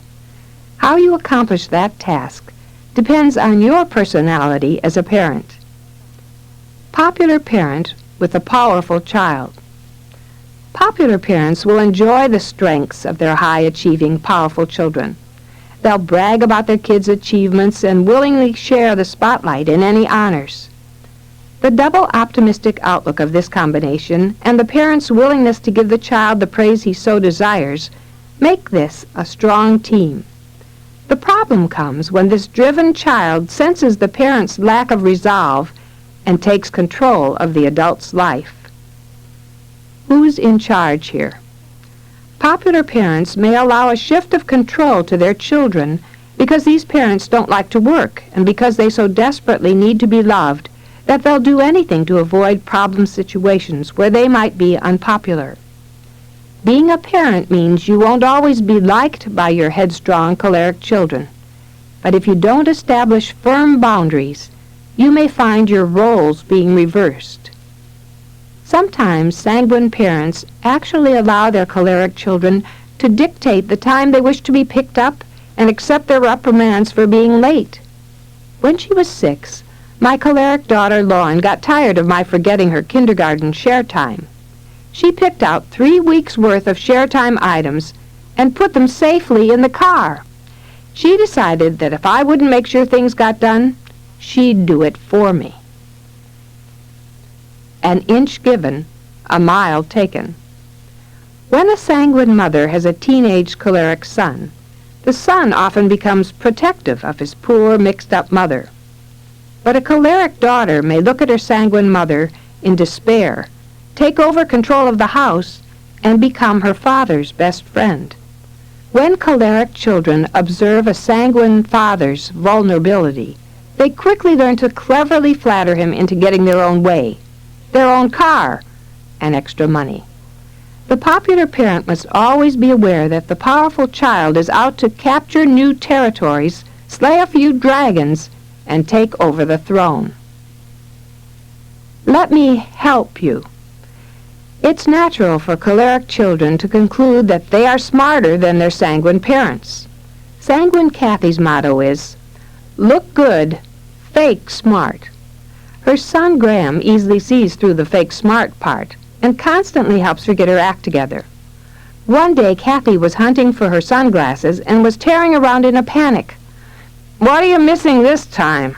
Graham asked in a condescending tone. When informed it was a pair of sunglasses that was creating the commotion, Graham took Kathy by the hand and led her to the kitchen. He pointed to her glasses on top of the flour canister. He matter-of-factly stated, "You always put them there. You come in wearing them, go straight to the kitchen to unload your groceries, realize it's dark in there, take off your glasses, and put them on the flour canister. Anyone knows they don't go there, and it doesn't make any sense, but that's what you do. Is there anything else you're missing?" If they're not careful, sanguine parents will find their choleric children lacking respect for them, and their dependence on their capable children will lead to a role reversal that further deteriorates the child's confidence in the parent. Powerful parent with a powerful child. This powerful combination's strengths lie in their drive for success, ability to achieve, and willingness to be responsible for the rest of the family. Together, these self-motivated, outgoing people can accomplish just about anything. It may be a bumpy ride, though, given their feisty, volatile nature and their absolute need to win every battle. If these two don't see eye to eye or compromise their positions, life becomes a battleground, and other family members become casualties.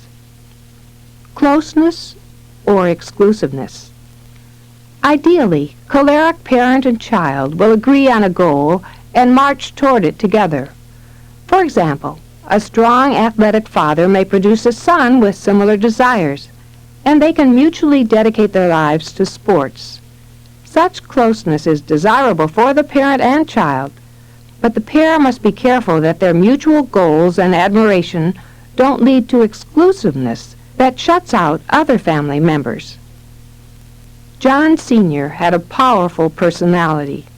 He set his standards for what a real man did and tolerated nothing less. Either you fit his mold or you were wrong. Since he owned his own business, no one bucked him for control. His family had been dominating forces in his church for generations and were the largest single financial supporters. So he spoke with an unquestioned voice of authority in church. When his oldest son and namesake didn't share his masculine interests, John Sr. cast his older son aside and concentrated on his second son, Rick. Consequently, John Jr. never felt loved by his father. Powerful parents must learn to take off single-minded blinders and realize that just because someone is different, it doesn't make the person wrong. It's so natural for this strong personality to look at her personal successes and harshly judge those square pegs who don't fit into the choleric's round holes. When the misfit is her own child, this attitude can have disastrous results. constant clashing. While some choleric parents and children find themselves working perfectly in tandem with each other, sometimes the opposite happens. Both are determined to win, and they may be at each other's throat. Neither will give in because each is certain he or she is right. These two battling, powerful personalities must be brought to the bargaining table. Such a meeting will often look something like peace talks with warring nations, so you'll need to set down some rules of conciliation. You may even need an outside authority, perhaps an intervention or confrontation therapist, to point out the damage such clashing does to the individuals and the family unit. Seldom do these two individuals come to a meeting of the minds on their own initiative. Despite your personal tendency to fight back, as a parent you cannot allow constant scrapping for control to become the norm. Instead, discuss areas of dissension. Set down working rules and stick to them. Remember that when you as the parent argue, the children have already won because they got you to enter the fray. You'll need to teach your children the art of compromise by modeling it yourself. I give up. If the choleric parent and child are neither walking closely in one accord, nor constantly clawing at each other's throats, it's likely that one of them has given up, put on a mask, and pretended not to care. This may appear to be a peaceful solution for the one who wins control, but such peace can't last. Some unexpected day, the lid will blow, and everyone around will be hit by the flying pieces. I know one powerful parent who was in control of everything but her young daughter. The child was powerfully precocious and managed to overwhelm even a strong mother. The child made decisions for herself, told her brothers and sisters what to wear each day, and chose the restaurants where the family ate. One day, when she reprimanded her mother for having failed to feed the dog on time, something snapped. The mother suddenly realized she had allowed this child to change positions with her. She became so furious that she slapped the child, banging her head against the wall in the process. The child couldn't imagine why her mother went so wild when she had only mentioned the dog was hungry. Whenever we completely sublimate our natural personality for any period of time, it will come bursting out when we least expect it. To avoid the outburst, you must come to a mutual understanding of why both choleric family members desire control, and you must discuss the division of authority in the family. It'll spare your whole family a lot of grief if you do. Perfect parent with a powerful child. The melancholy parent and choleric child share a natural ability to organize and keep on schedule. The child wants to do what's right in his own sight, and if that coordinates with the parent's perfectionist nature, the relationship will do well. Unlike the sanguine child, the choleric knows what day of the week it is, and can usually outthink his parents. The parent's aim should not be to shut down this child's leadership ability, but to keep the two of you on the same side. Keeping this in mind, emphasize points on which you agree and constantly remind the child how much you appreciate his help in running the family.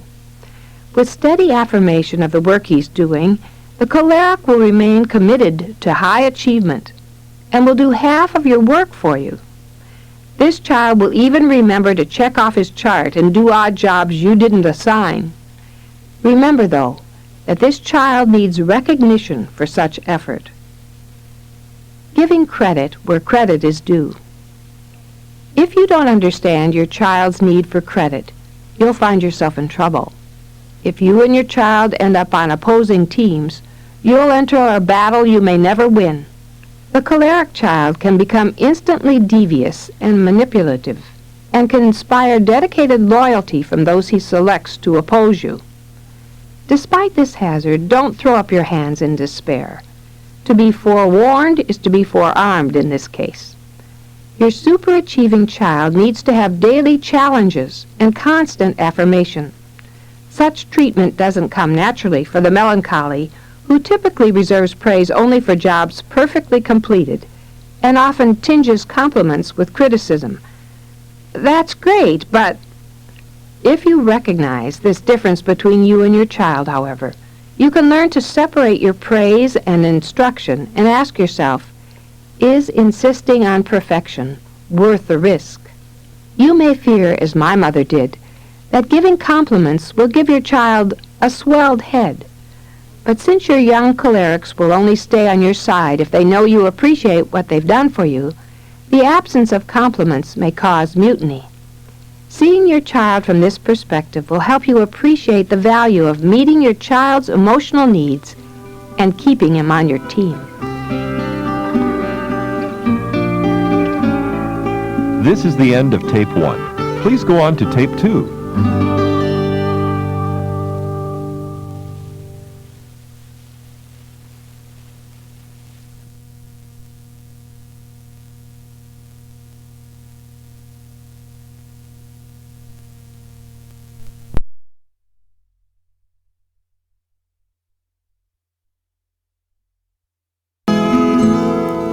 God can't do it that fast.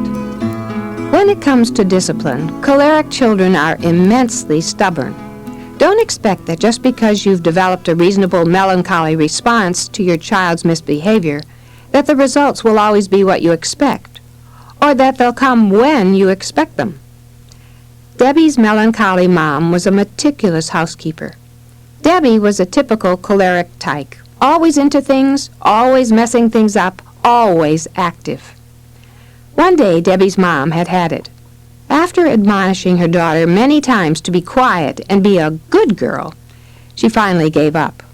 The last straw came when she stepped back to admire her perfectly dusted floor and found her darling, grinning monster on her knees right behind her, messing up the rugs and dropping cookie crumbs along her trail. "Debbie Ogle, you are going to take a nap right now," she pronounced as she swooped up her daughter and put her into bed. "Now you kneel down and ask God to make you a good little girl." Debbie knelt down and timidly asked God to make her a good little girl. But the instant her mother closed the door to her room, Debbie began hollering. Her mother flung open the door to find all of Debbie's stuffed animals tossed helter-skelter all over the room, along with her blanket and pillow. This good little girl was bouncing up and down on her bed, screaming with delight. "Debbie, what are you doing? You just asked God to make you a good little girl," her mother demanded. Delightedly bouncing, Debbie shrieked back, "He can't do it that fast!" Be aware that your strong-willed, controlling cholerics will want to establish their own timetable for obedience. Peaceful parent with a powerful child. Perhaps the most exhausting combination is the peaceful parent who wants to stay calm, cool, and collected, with one or more powerful children who want constant control and instant action. This parent-child combination can complement each other if the naturally reticent parent establishes control from the beginning and relinquishes areas of control only when the child has matured enough to appropriately handle them. The greatest hazard for this combination comes when the parent's weakness in the area of discipline allows the child to have all the power in a situation even before he or she really understands the meaning of the word. Out of balance. Often with a phlegmatic choleric combination, the balance is tilted in the wrong direction. The child has an inner mechanism that is certain control can be obtained by persistent determination. When peaceful Brenda gave birth to Michael, everyone assumed he'd be calm and phlegmatic like his parents. But right from the beginning, he surprised them all. Before he could talk, he grunted and pointed directions with his finger. His first full sentence was, "I can do it myself." By the time Michael was 2, he was in charge, and his parents were checking their decisions with him. One day Brenda was on the floor playing with him, and she asked, "May I get up, Michael?" He replied instantly, "Just sit down and be a nice lady." Brenda sat down. Michael's younger sister has followed in his footsteps. Not quite 2, Heidi pulls her mother into the right spot and points to a seat. If Brenda sits somewhere else, Heidi tugs on her again until she gets her own way. Brenda said she has to force herself each morning to make strong statements and establish authority, setting the tone for the day. If she weakens anywhere along the line, Michael and Heidi are both poised for the kill. They don't even have to think about it. They instinctively take control. Oh well, it won't kill him. Choleric children love phlegmatic parents because they are easygoing and pleasant to get along with, and they don't really care what the child is doing. I remember my mother saying, "I don't care what you do as long as I can't see it or hear it." At an Easter Sunday family gathering, I noticed my 2-year-old grandson Brian sitting on the grass next to Marita's 2 Schnauzer puppies and their dish of food. As Brian began to feed them, I saw that he was putting one piece of kibble into each puppy's mouth and then one into his own little mouth. I pointed this out to my son-in-law, Randy. "Don't do that, Brian. Don't eat the dog's food, little Brian," Randy said softly. Brian looked him straight in the eye, picked up one more piece, stuck it in his mouth, and smiled at his father. Randy merely shrugged and said to me, "Oh, well, a little dog food won't kill him." It's always easier for the peaceful parent not to buck the powerful child. But a smart, aggressive child will control more than you bargained for if you allow it. Slow boil, big explosion. Phlegmatic parents have to be careful that by avoiding effort or conflict, they don't suppress what truly bothers them until they blow. Serena sat at her computer while her 3 toddlers ran around the kitchen. Out of the corner of her eye, she could see her choleric daughter, Kristen, crawling up the counters to reach the cookie jar. Serena wanted her daughter to get down, but first tried to ignore her behavior because she didn't want to stop what she was doing to get up for what she knew would be a battle. Calmly, Serena called out, "Kristen, get down!" Kristen ignored her and kept climbing. Serena repeated her warning with a little more authority in her voice and a threat. "Kristen, come down now or you will get a spanking." Kristen ignored her again. Serena was irritated but was too tired to take on her daughter in an argument. Still hoping she wouldn't have to get up, Serena tried another warning in a louder voice and added, "I really mean it." When Kristen continued, Serena's heart began to race, and she felt her face flush as the anger rose up inside her. Finally, as Kristen reached the cookie jar, Serena jumped out of her chair, almost knocked the computer off the desk, and grabbed Kristen, smacking her across the face and screaming, "Get down right now!" Now all the kids were crying. Serena had lost control and was both angry and ashamed at her abusive behavior to her daughter. In an effort to avoid arguments or conflict, phlegmatic parents have to be careful that they don't allow their anger to build. Part of the solution is learning how to overcome the natural tendency to ignore the situation and to avoid any effort in solving the problem. Serena learned that she needed to give her children one warning and then make the effort to stop what she was doing, get up out of her chair, and take action before her anger built. Easier isn't healthier.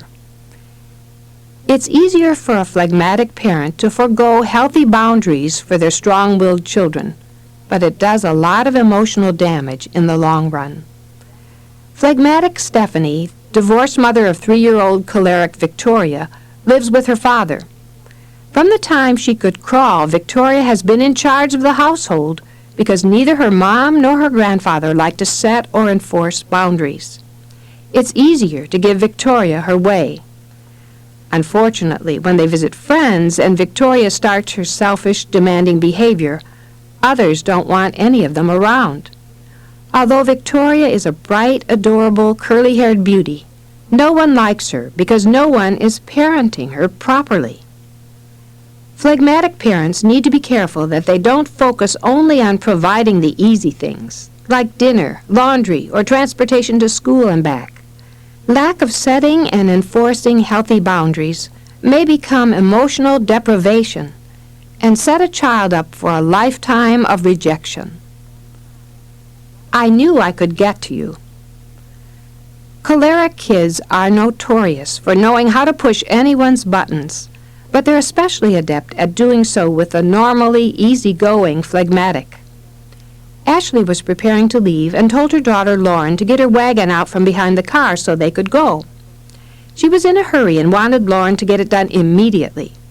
When Ashley returned from a last dash into the house, there was Lauren, sitting in a child's lawn chair behind the car, sunglasses on, arms folded across her chest, her long legs crossed. Just sitting there she was. Ashley raised her voice a few decibels and said, "Lauren, didn't I tell you that I wanted you to be ready to go in the car when I came out again?" Lauren slowly and carefully took her sunglasses off and said to her mom, "I knew this would aggravate you, and sure enough, it did." Self-parented children. Choleric children often take on the role of parent to their mother or father, consequently parenting themselves through life. This form of rejection can leave the child feeling emotionally abandoned. Golden's phlegmatic mom played the role of child to her choleric daughter.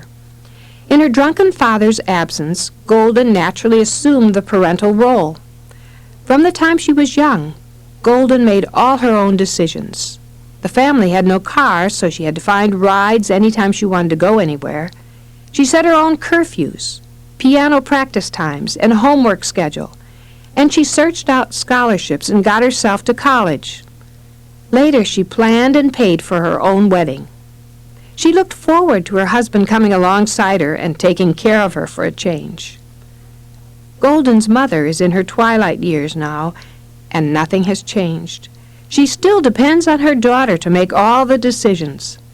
Golden knows her mother did the best she could based on the situation she was in, given her phlegmatic temperament. But that doesn't erase the emotional pain at having missed out on the support she craved as a child. Taking care of yourself. Phlegmatic parents can become exhausted trying to take charge of their choleric children. One woman passed the cookie section of the grocery store with her 3-year-old daughter. When the child whined for cookies, her mother told her no. The little girl immediately began to fuss even louder, and the mother said quietly, "Now, Ellen, we just have half the aisles left to go through. Don't be upset. It won't be long." Later, in the candy aisle, the little girl began to shout for candy. When she was told no, she again began to cry loudly. This time the mother responded, There, Ellen, don't cry. Only 2 more aisles to go and we'll be checking out." Finally, at the checkout counter, the little girl began to clamor for gum and burst into a terrible tantrum when her mother again said no. The mother patiently said, "Ellen, we'll be through this line in a few minutes, and then you can go home and have a nice nap." A man who had witnessed each step of the drama followed them out to the parking lot and stopped the woman to compliment her on her patience with little Ellen. The mother broke in, "My little girl's name is Tammy. I'm Ellen." If you're drained by the efforts of controlling your children, make sure you get enough rest and time for yourself. Sometimes parents' needs come first. Choleric children will keep any parent on his or her toes. Their drive and passion for leadership will challenge even strong parents. To keep a proper balance in your parent-child relationship, give your cholerics control over certain areas in their lives, but be sure to let them know who has the last word. Chapter 7. Marks of a Meticulous Melancholy. At this point, we turn to the marks that identify a meticulous melancholy child. Exactly the opposite of the sanguine personality is the melancholy individual. Even as a baby, the perfect melancholy appears to be thinking deeply. Melancholies are quiet and undemanding, and they like to be alone. They follow schedules from the beginning and respond well to an organized environment. My son Fred has been an extraordinary melancholy since birth, always analyzing, constantly serious, unquestionably reliable, and ever introspective. As young Fred grew up, it became more obvious to me just how different his personality was from my own. 4 S's.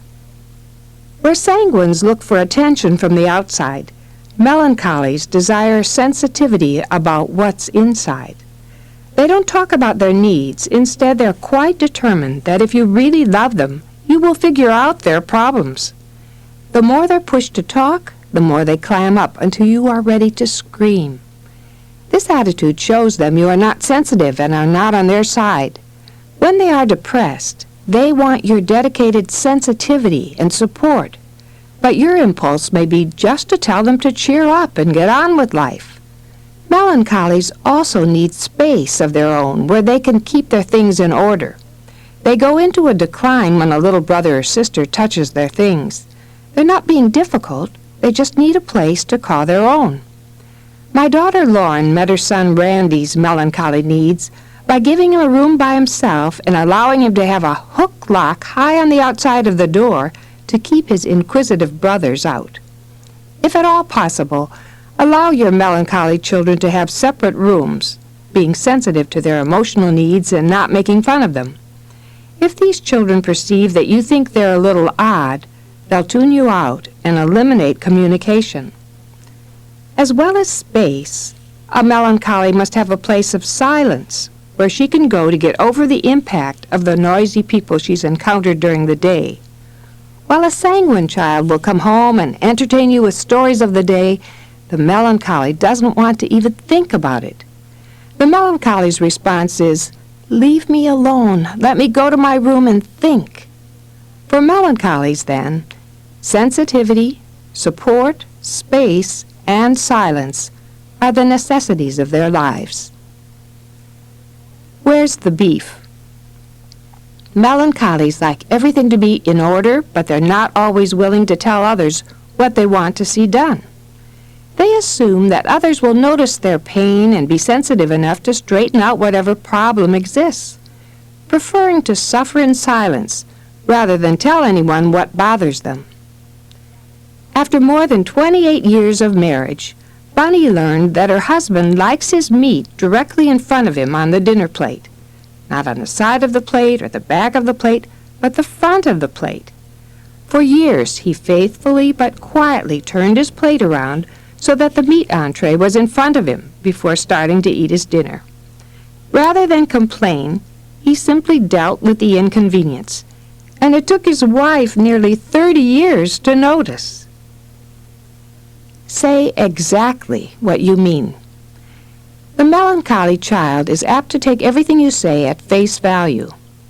When melancholy Wesley was 4 years old, he was watching TV with his father. During a commercial, his dad commented, "Are you ever a lucky boy to have color television? When I was a boy, we only had black and white." After a few minutes of contemplating his dad's statement, Wesley looked at him with total confusion and worry, then asked, "Even in crayons?" Don't ridicule your children for asking what seem to be unnecessary questions. Instead, remember their need to truly understand, and they will be more likely to appreciate all you have to say. What are you asking? Precise melancholies will answer exactly the question you ask, not necessarily tell you what you want to find out. When melancholy Alan was 8 years old, he was invited to spend the night at a friend's house. The next morning, his friend's mother said to Alan, "I'm going to run to the store. What kind of sweet rolls does your mother give you for breakfast?" Alan quickly replied, "Oh, my mother buys the kind with raisins on it." Satisfied with his response, the mother purchased frosted sweet rolls with raisins and served them to the children when she returned home. As she turned to get the milk from the refrigerator, she saw Alan methodically removing the raisins from his sweet roll and sticking them on the edge of his plate. Puzzled, she asked, "Alan, didn't you say those were the sweet rolls your mother always buys?" He simply replied, "Oh, they are. I just don't like the raisins." When you want to get information out of your melancholy child, ask pointed questions. Don't assume this child will tell you what you want to know unless you know how to ask her to specifically do so. Neatniks. Melancholies are both neat and creative. In fact, they are always creating new ways to be neat. Lane remembers how her Aunt Jackie kept the neatest house of anyone in their family. Everything had its proper place, and the meticulous care of everything and everyone was mind-boggling. She was always devising time or energy-saving solutions to things the rest of the family didn't even see as problems. Aunt Jackie's neatness caused tension, though, on family vacations. She couldn't stand luggage. It was messy. It was in the way and bulky and unsightly in the home of other relatives. She didn't want to be a problem, but she couldn't keep those suitcases neat and in order. Her 3 children would rake through the perfectly folded clothes in their suitcases, and all her work would be ruined, wrinkled, or tossed out on the floor. Aunt Jackie couldn't stand this lack of concern for order very long. To solve this, she devised a solution. Instead of taking the messy suitcases inside, she would leave them in the car and carefully retrieve what was needed when it was called for. Her children were not allowed out to the car themselves, and they needed a good excuse to get her to retrieve their clothes. Eventually, Aunt Jackie was able to eliminate suitcases completely, instead providing a small, neatly cut, open-top cardboard box for each child. Each box was measured so that they all fit together perfectly in the trunk of the car. They didn't jiggle around or have spaces in which to lose things.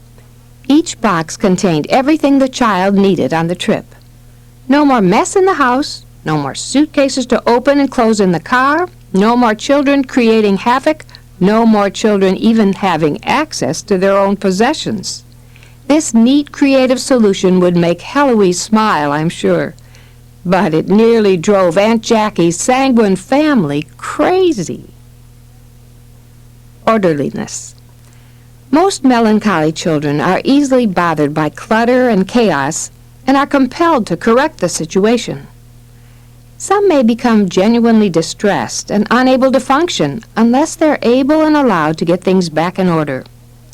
Susie's 8-year-old son Keegan was walking down the church hall on his way to vacation Bible school class.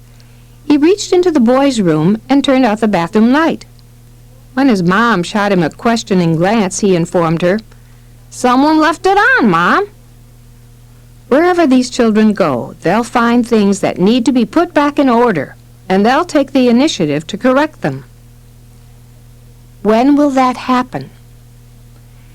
Melancholy children have a profound need to know when things are supposed to happen. They're lost without a schedule and can't be consoled if they don't see some sort of organization for events of the day. When 4-year-old Blake started Vacation Bible School for the first time, he panicked at the rotating schedule that left him not knowing what was coming next. He explained to his mother, "Mommy, I don't know when we do anything." Only when his mother obtained a copy of the schedule for the rest of the week and carefully explained it to him did Blake begin to calm down. He sighed a huge sigh of relief and said, "Oh, yes, this is a great schedule." Even though he couldn't yet read, Blake clutched the schedule tightly in his little hands throughout the rest of the week. All was right in his melancholy world, for he had a schedule. Physical awareness.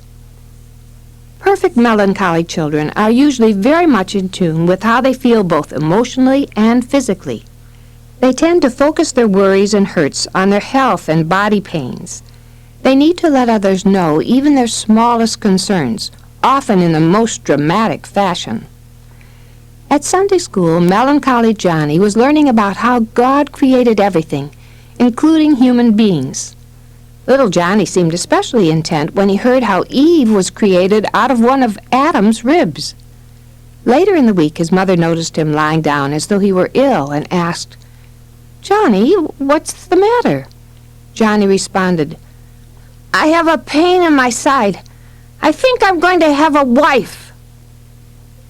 Though she was amused by her son's expression of his physical ailment, Johnny's mother recognized her son's genuine concern over the discomfort he felt and his worry about its cause.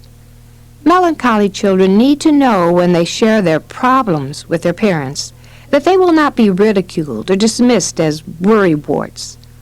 Often all they need is someone to listen and nod in quiet understanding as they list their little lamentations. Not peculiar. Melancholy children will greatly benefit from your understanding of their personality. At some time or other, most of us have been told that we are strange, loud, weird, sullen, stupid, shy, bossy, depressed, or lazy. Melancholy personalities, the most introspective of all, take these remarks seriously and tend to feel there's something wrong with them. More than any other, the melancholy child is sensitive to the fact that she's different from others in many areas. It will be a great relief to this child to know that she isn't peculiar. Help your child celebrate the strengths of her personality rather than worry about its oddities. Tender hearts. If you listen carefully to some melancholy children's stories, they will reveal a deeply tender heart. Sanguine children need love and affection too, but once their little love tanks are filled, they will quickly slip outdoors to seek the next fun adventure. Melancholy children tend to form deeper and longer-lasting attachments. My friend Jeannie, a retired teacher, did some babysitting for a local family. The family's little boy, William, is a loving melancholy who always appreciated Jeannie's soft touch and dedicated care of him. As he grew, the family didn't need Jeannie as much, so she hadn't seen sweet William for a year when a family death meant the parents had to go out of town. They called Jeannie to help, and when William heard she was coming, he said, "My heart is mended." When Jeannie arrived, he explained, "My heart had been broken without you, but now it's all put back together again." Reach out to touch the hearts of your melancholy children. The thoughtful, deliberate nature of the melancholy child can add rich depth to the character of your family. But depending on your personality as a parent, you may find yourself struggling to connect with her. Understanding your differences will help you on your way to a meaningful relationship with this serious and sincere child. Chapter 8. Parenting Your Melancholy Child. Your perfect melancholy children are the soul, mind, spirit, and heart of humanity. This child's deep, thoughtful mind and analytical nature will carry him far. But taken to the extreme, these traits cause the melancholy to brood over problems and constantly criticize everyone and everything that doesn't meet a perfect standard. As a parent, you must help your child capitalize on his melancholy strengths while learning to cope with the less-than-perfect world around him. Popular parent with a perfect child. Although the sanguine and melancholy personalities are opposites, these two can share a complementary relationship if they work at understanding each other. Don't expect this child to be as demonstrative or bubbly as you, and learn to appreciate his quiet, reflective demeanor. Recognize that your child will have a different outlook on life than you, and take time to listen to his perspective.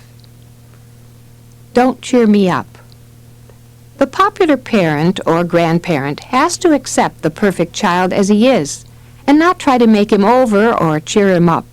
When my grandson Randy was 8 years old, I took him out for lunch and he ordered a hamburger. We sat down with our food and he took the top off his burger. He looked up with a sad face and said, "Do you know what I don't like about this place, Grammy?" I didn't think we'd been there long enough to give a review, but I dutifully asked, "What?" "They don't even center the hamburger on the roll. All they do is throw down a roll, drop the burger on any old way, plop on 2 pickles and this lettuce leaf," he said with a sigh of disbelief. Then added, "And they call this a hamburger." He looked so depressed. After explaining his disappointment to me, Randy centered his hamburger on the roll, took off the pickles, and ate his meal in a resigned fashion. When he had finished, he began to tell me how difficult it was living with little sanguine brother Jonathan. "He sneaks into my room when I'm not around, he takes my toys out of the boxes and doesn't return them, and he steals my batteries." As I tried to commiserate, he brightened up and said, "There's one good thing about having my new little brother Brian. Now Jonathan's going to find out what it's like to have a little brother." His glee soon turned to horror as he added, "I just realized, if Jonathan has a little brother, that means I have two of them." This thought so did him in that he could hardly get enough energy to walk to the car. If I didn't understand the personalities, I would have felt our luncheon was a failure. But the fact that I had listened and not tried to jolly him up gave him a feeling of acceptance. When I dropped him off at home, he thanked me for a very nice time. Conversation starters.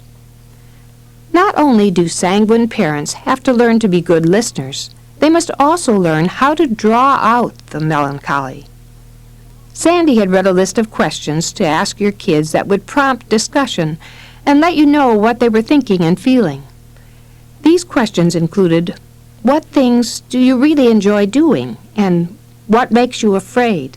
Sandy tried them out on her sanguine daughter, Brianne, and the pair had a great conversation. Pleased with the outcome, Sandy tried the same questions with her melancholy son, Taylor.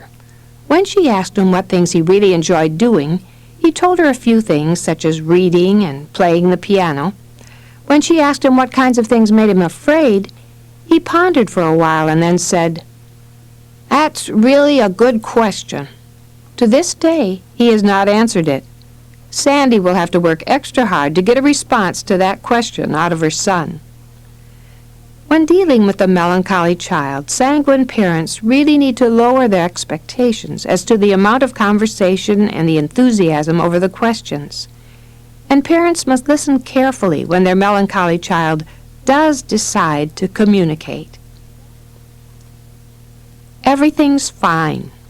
Despite a sanguine parent's desire to hear every detail of a child's day, the melancholy child isn't easily persuaded to join in a lively conversation about the day's events. If pushed too hard, the child may retreat and decide not to participate at all. A gentle and patient approach works best. When her daughter Sharon was in preschool, Sally would pick her up at the end of the day and ask, "Hi, honey, how was your day?" Little Sharon would then proceed to entertain her mother all the way home, telling her all the wonderful events that had taken place that day. When her melancholy son Scotty was in preschool, it was quite a shock for Sharon to get a much different answer to the same question. When asked about his day, Scotty would quietly say that it was fine.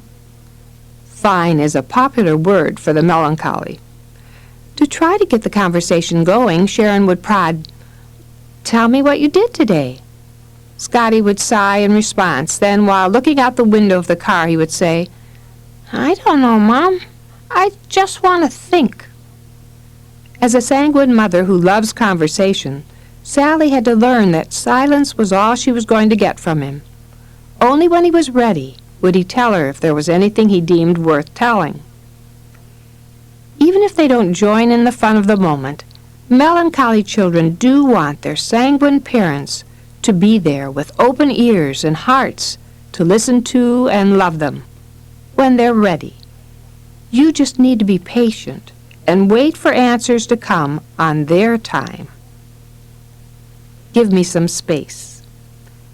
Melancholies are by nature physically reserved and distant until they know or trust you. If they sense any disregard for their feelings, they will withdraw not only emotionally, but also physically. They protect their personal space. One of Taylor and Brianne's major conflicts is in the area of affection. Ever since Taylor was a baby, Brianne could not resist hugging her brother all the time. Taylor tolerated it for the most part when he was little, but as they have grown, it is a different story. Taylor loves to be hugged by his parents, but not by Brianne. Despite the rule that she isn't to hug Taylor because it bugs him so much, Brianne can't resist trying. It's impossible for her to grasp that melancholies are fussy about who they let into their personal space. If you're a sanguine parent, you may have to accept that your melancholy child will be happier with a gentle pat on the back than with the big bear hug you'd like to give. That's not funny. Popular parents may also struggle with melancholy children who don't respond well to their bubbling humor. Since response is what popular parents need, deeply intuitive melancholies may make a decision not to give them what they want. They take secret pleasure in their quiet power to unnerve the parent with such a refusal. My melancholy son once said, "It's amazing that people pay money to hear you talk. I guess that's because they don't have to listen to you for nothing." If I didn't know the difference between our personalities, I would have only tried harder to impress him with my humor. But instead, I was able to recognize that no matter how funny most people found me to be, my son wasn't likely to double over with laughter any time soon. Please don't embarrass me. Not only does the perfect child not appreciate the humor of the popular parent, but because he takes everything to heart, he is easily hurt by the parent's flip comments that were intended to be funny. Much to a sanguine parent's chagrin, her melancholy children may be embarrassed by her natural flair for fun and will dread whatever may come next. When your children are little, they'll probably think their sanguine parent is a lot of fun. Hide-and-seek games, songs and dances, pantomimes and sketches entertain all personalities in the early years. But the melancholy's positive response to high-energy theatrics begins to wane as the teen years approach. At that point, melancholies may become downright embarrassed when a parent wears a T-shirt with sequins or smiles at a stranger. If you are a sanguine parent, be sensitive to when each child turns from thinking you are amusing to seeing you as a family embarrassment. On time, every time. The sanguine parent and melancholy child have opposite concepts of time. The child's mental clock calendar keeps him on time while recording the failures of the parent who doesn't know what day it is and has no sense of timing. I'm convinced that if a child prodigy were born to a sanguine mother, the child's talent would die on the vine because the mother would forget to get him to his lessons and not have the discipline to sit by his side during hours of practice. That just wouldn't be much fun. Even when the sanguine parent is thinking about schedules and time, she still isn't completely on the same wavelength as the melancholy child. Sanguine Susie had assigned melancholy son Ken to read each night for 20 minutes, a figure she had pulled out of the air. Ken had made himself a neat chart, and each night he wrote down how many minutes he had read. One night he approached her with a puzzled look on his face. As he pointed to his watch, he said, "Mom, I read 24 minutes and 18 seconds, but I think it might have taken me a minute to find my book. I don't want to lie, so what should I put on my chart?" Susie wanted to laugh, but being sensitive to his serious nature, she said, "Honey, just write down 25 minutes. "No, Mom," Ken said. "I'm not sure. It might have taken me longer to find my book. So how do I know exactly how long I read?" Susie couldn't believe he really cared about the seconds. As a typical sanguine, she rounded everything up in her favor, never worrying about the exact numbers. But recognizing her son's precise nature, she suggested, "Why don't you round it down to 20 minutes, just to be sure?" Ken left feeling much better about rounding the minutes down and knowing he hadn't taken more credit than he was due. When parents understand the differences, they can handle each child according to his nature instead of laughing at him or making him feel stupid. You don't have to talk. Don't expect your melancholy child to be as outgoing as you are. Speaker and author Bill Sanders learned that when he came to one of our seminars. His daughter Emily was 4 years old at the time and was a perfect melancholy. The night before the seminar, Bill had given Emily an ultimatum. If she wouldn't answer people when they talked to her, he wouldn't take her with him to public places anymore. After learning about the personalities, Bill talked again with his daughter. "Guess what Daddy learned today, Emily?" he encouraged her. "You can be anyone you want to be. You don't have to talk like Mom and Dad. If you don't want to say goodbye or hello, you don't have to." Her eyes brightened up, and she hugged him, saying, "Oh, thank you, Daddy. I love you so much." When you affirm your child's right to be less outgoing than you are, he will appreciate your encouragement more than you might expect. No surprises. Melancholies are most comfortable when going down a familiar path. They don't like surprises or unexplained roadblocks. Melancholy Keith was doing his homework with his sanguine mother as his helper. He looked sad and soon began to cry. His assignment was to write 5 sentences about himself. He had already written 5 when he came to the word etc. period. "I don't know if I have one of these or not," he cried. "One of what?" his mother asked. "One of these," he said, pointing to the 3 letters. "You don't have to have one. It just means that you can write other things about yourself," his mother explained. "But it doesn't say that," Keith moaned. "How do I know you're right?" Only when Keith's melancholy father was called in to explain that ETC is an abbreviation for the word plus, did Keith relax. "Why didn't they just say so?" Need to know. Sanguine parents of organized melancholy children can learn a tip or two about documenting details, checking off charts, and setting up schedules. A daily, weekly, or monthly schedule gives the melancholy child a sense of security. As a sanguine parent, you may think you don't need schedules, or that you can easily keep it all in your head. But try to be sensitive to your melancholy child's need to know what's going to happen, when, and where. Acknowledging their need for that sense of security eliminates their anxiety. Less than perfect is okay.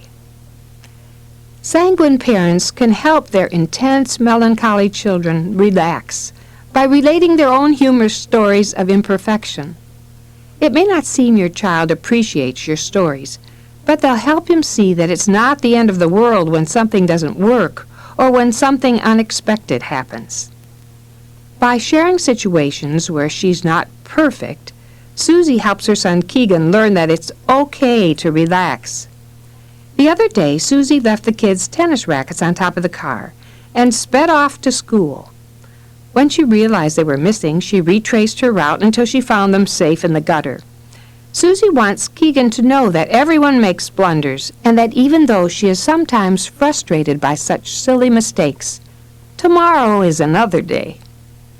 Although your melancholy children may not laugh at your stories and may still go through life holding a higher standard for themselves, they will learn that less than perfect is okay. Powerful parent with a perfect child. The powerful parent can motivate the reticent, perfect child who has so much ability. Choleric parents can stimulate the melancholy's creativity and pull him out of his shell.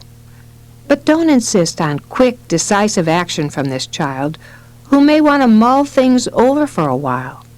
And avoid spouting off critical or angry words that devastate your child. Speak softly, and don't even carry a big stick. The controlling parent dealing with a sensitive child must aim to lift up the spirit of this little one and not crush it. Practical sensitivity. Pragmatism can prevent a choleric parent from seeing a situation through the sensitive eyes of the melancholy child. When our grandson Randy had his 5th birthday, I had an all-purpose party for him, his father, and my husband, all of whom have February birthdays. Being practical and home very seldom, I felt this collective party was an admirable idea. Lauren and I thought we were killing 3 birds with 1 stone and were delighted with the pile of presents we had amassed for the occasion. In the middle of dinner, young Randy said he felt sick and withdrew to the bedroom. Several days later, after much questioning, Lauren finally found out that he didn't want to have a party for everyone at one time. "That is worse than no party at all," he cried. He also was crushed when he realized the pile of presents was not all for him, but had to be shared. "It's not fair to put the presents out there and then tell me they're not all mine," he complained. This double shock to his sensitive spirit had caused him to withdraw from his own party and kept him from enjoying the presents he received. Try to be sensitive to your child's perspective. What you consider to be efficient and practical may make your child feel he isn't special or loved. Love them. Don't lecture them. If they don't take time to think through a child's response, powerful parents are apt to lecture their melancholy children for the attitudes they appear to see on the surface. It would have been easy for Lauren to lecture Randy on the evils of selfishness, but what he needed was a loving, soothing balm of understanding for his disappointment. The melancholy child will often come to conclusions about his wrong attitudes without a demeaning address from the parent. He will rethink his various experiences and ultimately come up with the right solution. 2 years after the fateful joint birthday party, Randy approached me and said, "Grammy, it's all right if you have a party for everybody together. I'm grown up now and I'm not selfish anymore." If you are a powerful parent with a perfect child, tone down your approach. Be sensitive to his feelings, and know that, like elephants, such children never forget. Check the facts first. Unlike sanguines, who will broadcast their every thought to whoever will listen, melancholy children tend to protect their feelings by keeping them inside. Melancholy Joey came home with an excellent report card, but he had flunked P.E. His choleric father was furious. After a tirade that left his son in tears, Joey's mother sat down with him and said, "Tell me why you got marked down in P.E." Joey answered, "We have to take all our clothes off in front of the others, and they make fun of me and say I'm fat. I won't undress, so I flunked." If you see your melancholy child struggling with his emotions, take the time to ask for an explanation or more details. Choleric parents can be too quick to judge. Check the facts before you respond to your children. Help not wanted. Don't assume that your child needs your help just because he doesn't appear to be making progress toward a goal. Melanie was attending a wedding reception with her melancholy son, Charlie. After standing in the wedding cake line for quite a while, Melanie couldn't take any more time, so she told Charlie to wait in line, get his cake, and meet her at the car. After sitting impatiently in the car for several minutes, Melanie decided to check on Charlie. She figured that the adults had probably politely pushed her well-mannered son to the side and that he needed her help to get his piece of cake. Melanie determinedly charged ahead and got the cake. When they got in the car, Melanie expected Charlie to be grateful for her help. Instead, he looked sad, and as they drove away, he said, "Mom, I was waiting for the corner piece with all the frosting. I'd counted pieces of cake and people in line and let other people ahead of me so it would come out right." Melancholy Charlie had quietly and strategically positioned himself to get what he wanted, and his mother's help had ruined his plan. Stop to hear your child's plan before you plunge in to help. Encourage assertiveness. After you learn to slow down and stop pushing your child, encourage him to speak up and politely make his needs known. You don't need to allow your child to be overlooked by others. Explain to him that others will push him around when he clams up and doesn't assert himself. Teach your child helpful phrases such as, "With all due respect," or "May I please explain?" These communication skills, learned early in life, will prepare your children to deal with insensitive friends and strangers. Take time to listen. Melancholy children may tend to keep many of their deep feelings inside, but when they are ready to share, They need a parent who will give them time and will pay attention to all their details. If you're a choleric parent to a sensitive, melancholy child, make sure you take the time to stop your busy schedule and listen. When your melancholy child feels like talking, don't impatiently cut the conversation short. Hear him out to the end, or he will shut down. Draw more deeply inside and become depressed. An extra 5 or 10 minutes of your time can make all the difference in meeting this child's emotional needs. A little too insightful? Melancholy children, especially those who are older or in their teens, can have deep insight into their parents' personalities, especially their weaknesses. This can bother a choleric parent who always wants to be in control or be right. Andy had been struggling through a pretty serious case of teenage depression. Being the concerned mother that she is, Patricia had been trying to talk things out with him. Their talking turned into very loud and very emotional yelling. During the same few days when she was fighting with Andy, Patricia had a crash and burn disagreement with her best friend and was refusing to talk to her. Andy cut Patricia to the core with his observation of the situation. "Mom, do you know what your problem is? You're trying to communicate with a non-communicator and not communicate with a communicator," the 16-year-old pointed out. Sanguine parents, can you tolerate some critical insight from your children?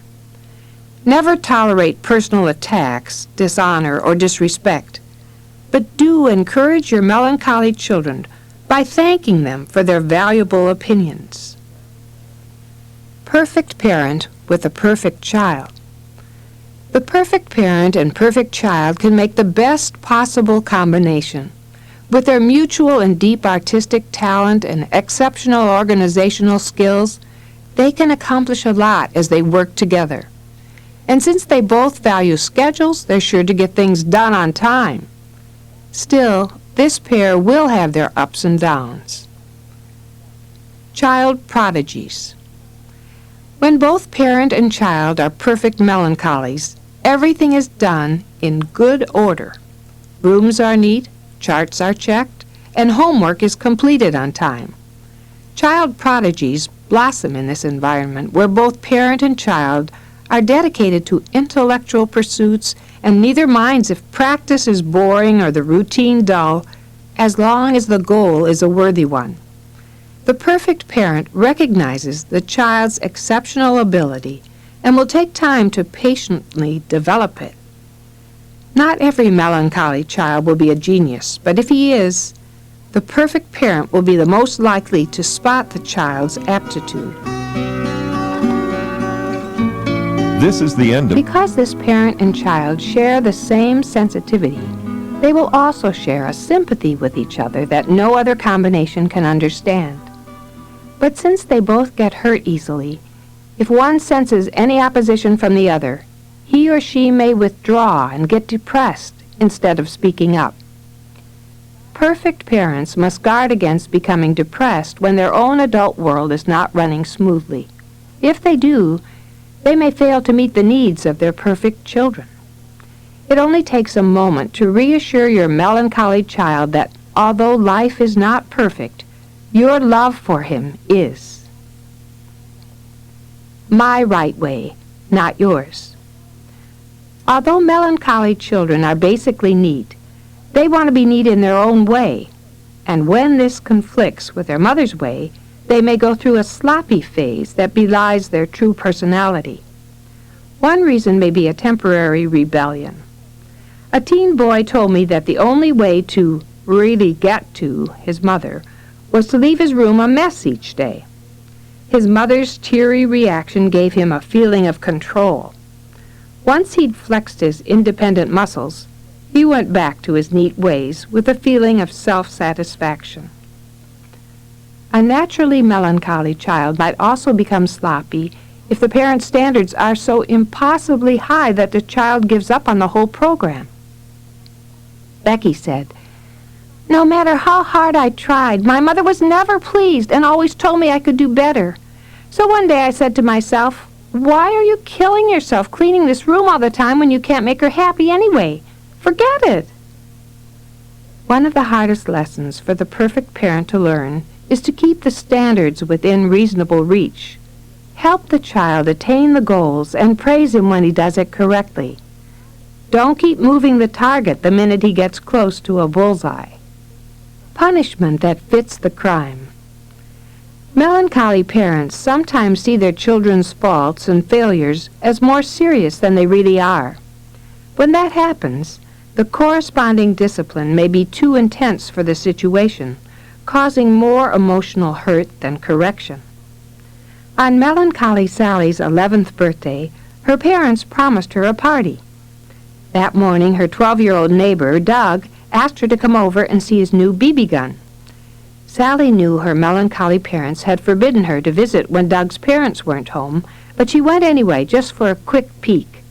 She didn't know that her dad had seen her through their living room window. When she came home, her parents spanked her and sent her to her room. They made her stay in all day and night, and they called her friends to cancel the birthday party. That wounded her spirit so deeply that she forgot all about what she had done wrong and focused instead on how her parents had hurt her. It is important to teach your children values and to have them deeply instilled, but be careful that in your zeal and intensity to correct them, you don't over-punish and cause resentment. If you're not careful, you'll risk creating a deep well of resentment. Sally is 40 today, and she still remembers the unjust punishment and cancellation of her 11th birthday party. Occupied for hours. Where a sanguine or choleric child may be too impatient, melancholy parents will be able to share their love for hobbies, artistic projects, or details with their melancholy children. Rose's melancholy husband and stepson like to spend Saturday mornings doing yard work. Rose used to stand at the kitchen window with her coffee and watch the two of them cutting the grass. Tom liked to do it perfectly, and so did his son, Mike. They set up a little system of mowing and picking up the cuttings so that there was no mess. Tom taught Mike to cut the grass stadium style, with perfect crisscrossed patterns in it. It took them twice as long as it would have otherwise, but they loved the result. Though Rose couldn't fathom spending so much time on such a task herself, she knew the activity was great father-son bonding time that allowed them to share their need for artistic perfection. If you're a melancholy parent with a melancholy child, enjoy spending hours together working on detailed projects. But don't forget the rest of the chores and get the cholerics in the family all upset. Forever in their hearts. Melancholy children deeply enjoy their relationships with understanding melancholy adults. Even melancholy grandparents, aunts, and uncles can help fill the emotional needs of a tender-hearted melancholy child. 9-year-old Johanna was torn between sadness and expectancy at the prospect of moving with her family from Southern California to Ohio. On the last day before they left town, she and her melancholy grandmother took a long walk, talked in depth, and then spent the last hour drawing pictures for each other as keepsakes. Johanna told her grandmother, "Good people are never forgotten. I won't forget you. Don't forget me." If you are the melancholy parent of a melancholy child, you'll probably find it easy to relate to your sensitive child. You may be tempted to go to the ends of the earth for this child's affection and loyalty, but it's often not necessary. Remember that once you're in the heart of a melancholy child, you're likely to stay there forever. Peaceful parent with a perfect child. Neither the phlegmatic parent nor the melancholy child needs a lot of chatter. So these natural introverts enjoy just being in each other's company. Unfortunately, because neither of them tend to initiate conversations, this quiet company can breed a severe lack of communication unless the parent takes the initiative to draw out the child at some point. Communication shut down. When the moody melancholy withdraws and becomes depressed, the peaceful parent usually prefers not to deal with the problem. It's easier to avoid it and hope it goes away. One peaceful father said of his melancholy child, "When he clams up, it takes too much effort to find out what's wrong. I give him a couple of chances, and if he doesn't tell me, then I figure it's his problem." This father is right about the situation being a problem. If the child believes his father doesn't care, he will retreat further. By the time he's a teen, the two of them will have no communication at all. The perfect child needs a parent who's willing to dig deeply, all the way, all the time, and sit patiently with him until he finally opens up. Enjoy quiet time with your child, but don't give up trying to get him to open up to you. It will be worth the effort. Quiet interests. As we've noted, the peaceful parent and perfect child can enjoy each other's company without having to say a word. Neither needs to go anywhere or do anything exciting. They both enjoy silence and lack of conflict. Their quiet interests complement each other well. Perfect Serena and her peaceful mother used to spend hours sewing together in silence. Serena's need for perfect top-stitching was a delight to her mother, who didn't have to take any extra time or effort ripping out or redoing seams for her daughter. Peaceful parents should look for mutual interests they can develop with their child. When they do, they'll find great satisfaction in working together. Time to get moving.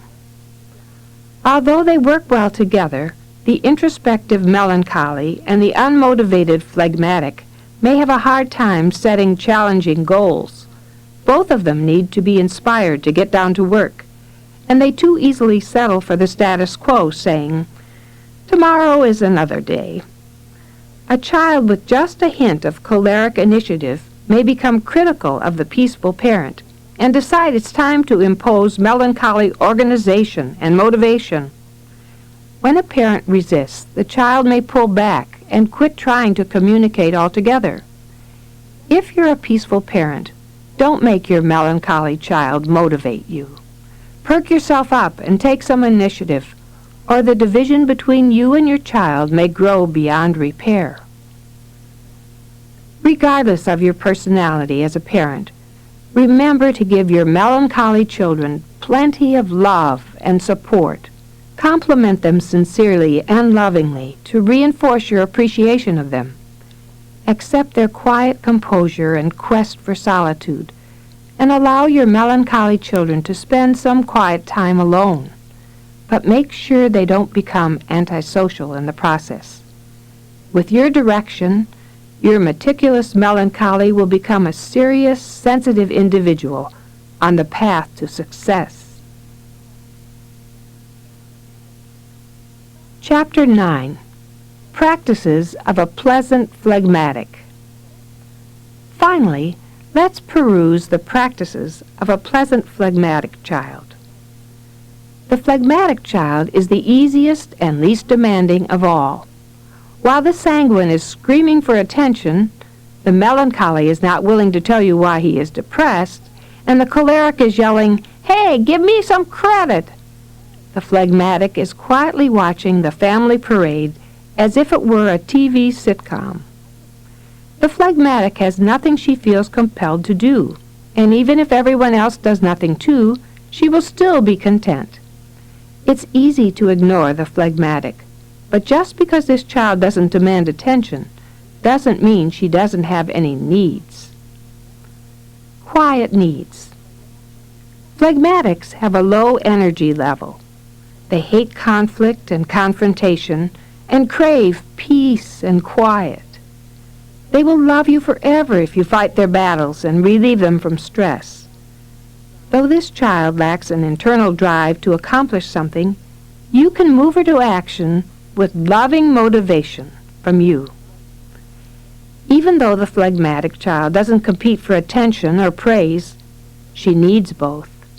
In their absence, she will grow up with a low sense of self-worth.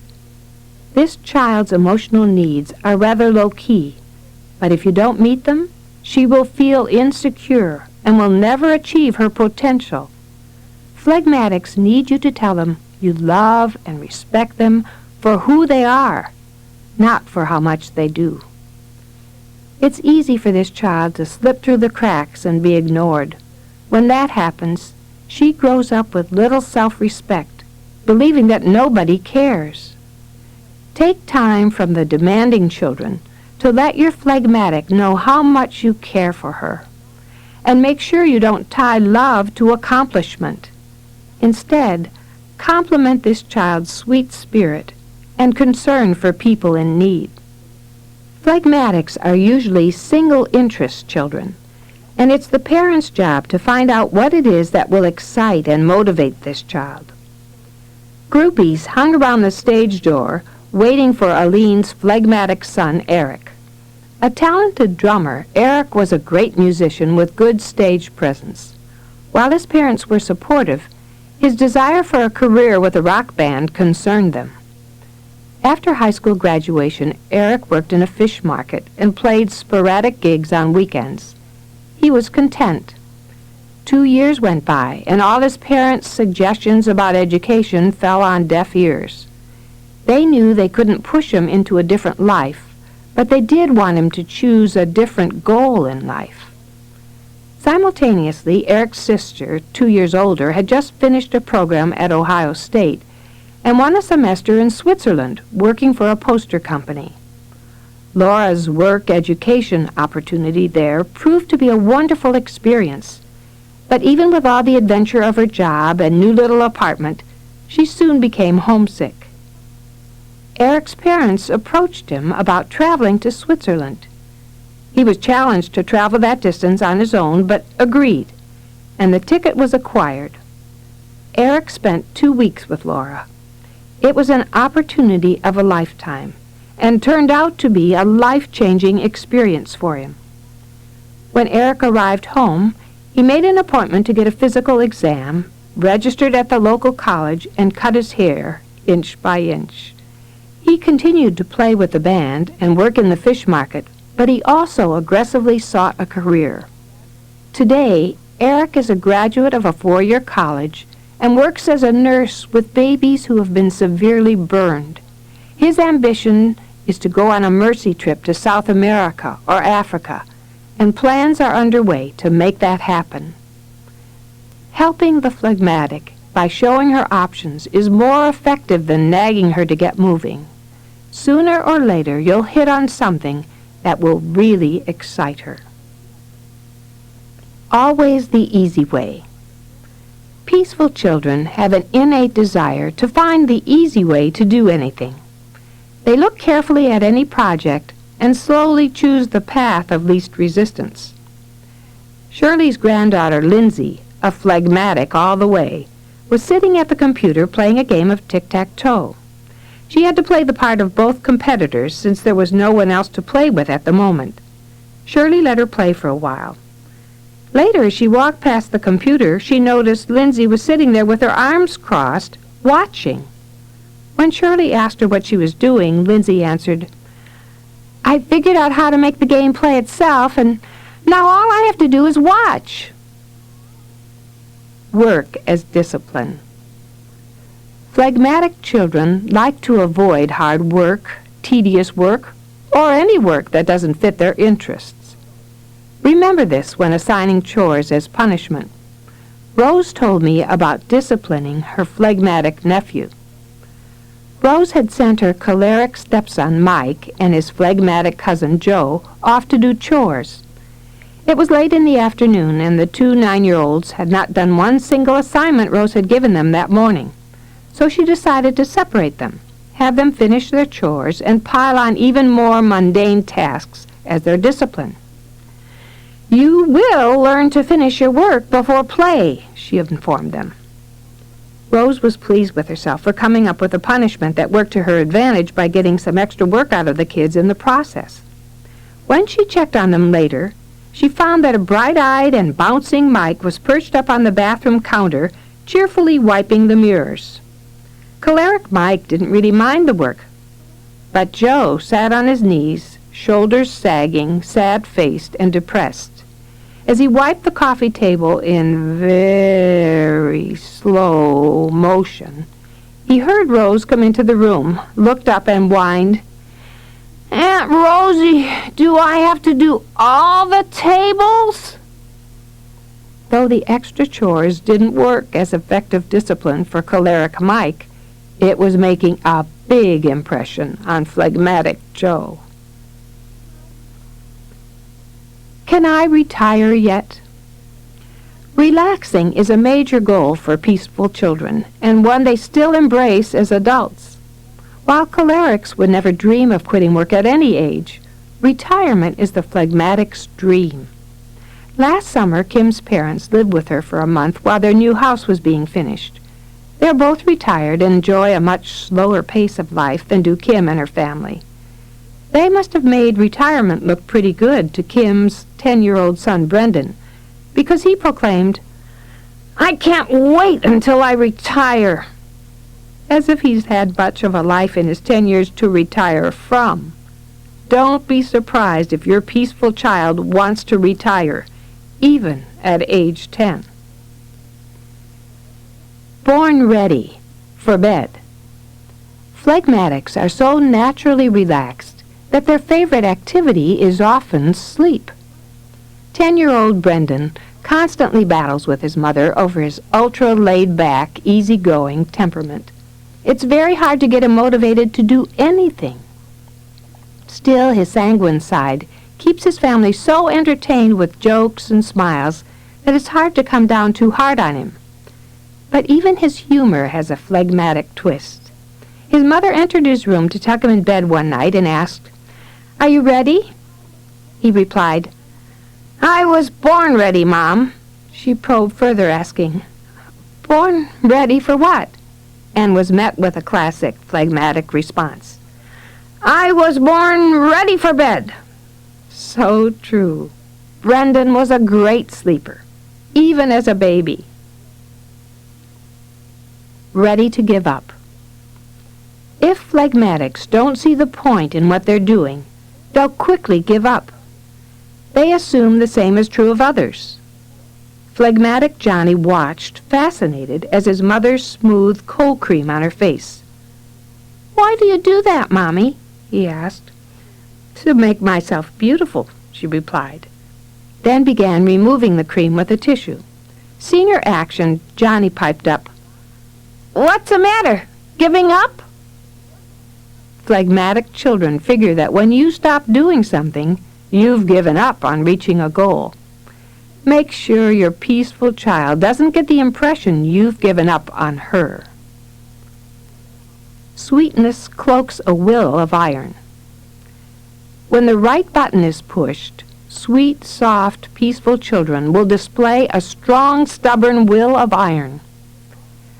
Phlegmatic Ashley was always a lot more easygoing than her sister Jessica, but her will of iron occasionally reared its head. When Ashley decided she didn't want to do something, no amount of threatening would change her mind. Her parents tried every form of discipline. One day, after a long battle, Ashley's father told her to go to her room. In a quiet and calm voice, she said, "No, I don't want to." So her dad physically picked her up, carried her down the hall, and put her in her room. They succeeded in keeping her there only after the third time, when her father put her in her room and beat her to the door, closing it and holding it tightly so she could not turn the knob. A few minutes later, the phone rang. The neighbor from across the street had some advice for the frazzled parents. "You may want to consider shutting Ashley's bedroom window. She's hanging out of it, screaming," the neighbor said, laughing. Ashley's parents ran outside to see her half in and half out of the window, yelling, "Somebody help me! They're killing me in here!" Although phlegmatic children will go along with the family program most of the time, be prepared for the times they won't. They will need as strong a boundary and as stiff a consequence as any choleric child to get them back on track. Chapter 10. Parenting Your Phlegmatic Child. Phlegmatic children are the most enjoyable and easygoing people there are. They're almost always accommodating, incredibly patient, and easily pleased. But these relaxed kids lack the internal drive of the melancholy and choleric, so they need parents to help them set and achieve goals. As they do so and begin to take responsibility for different areas in their lives, you'll be amazed at how proficient your quiet phlegmatics can be. Popular parent with a peaceful child. Sanguine parents will enjoy the relaxed, unpressured attitude of their peaceful phlegmatic children. In fact, they may enjoy it so much that they forget to work on disciplining themselves and their children to accomplish something. Though it's not their natural strength, popular parents need to take the lead in demonstrating self-discipline for their children. These two personalities differ the most in their level of enthusiasm. The popular parent lives for excitement. The peaceful child wants to avoid it. The popular parent loves noise and confusion. The peaceful child wants it quiet. To enjoy a healthy relationship, this parent and child need to learn to understand and adapt to each other's preferences. Turn down the volume. Popular parents have to understand that their friendly, outgoing nature comes across as loud and aggressive to their peaceful children, and their sense of humor and spontaneous actions embarrass the more reticent nature. Without realizing this and turning down their volume, sanguine parents can humiliate their phlegmatic children and drive them into depression. Peaceful children want their parents' support. They just want them to be quiet about it. Why can't we just follow the rules? While rules rarely hold a creative sanguine back, phlegmatic children would much rather be inconvenienced than take a chance on being publicly reprimanded for breaking them. Popular Debbie and her children drove more than 100 miles to where I was holding a seminar, arriving several hours early. Debbie hadn't sent for tickets ahead of time, assuming there would be no problem picking them up at the door. She walked into the empty church and put Bibles on front row seats to reserve them. When she returned in the evening, she was given green squares of construction paper as tickets and told they would allow her into the overflow room where she could watch on a monitor. Only people with pink tickets were allowed in the auditorium. Debbie looked around and spotted a pink poster on the wall. Without hesitation, she pulled the poster down and asked her son for his pocket knife. She took her sanguine daughter to the ladies' room, where they laid the poster on the counter and measured and cut out pink tickets to match their green ones.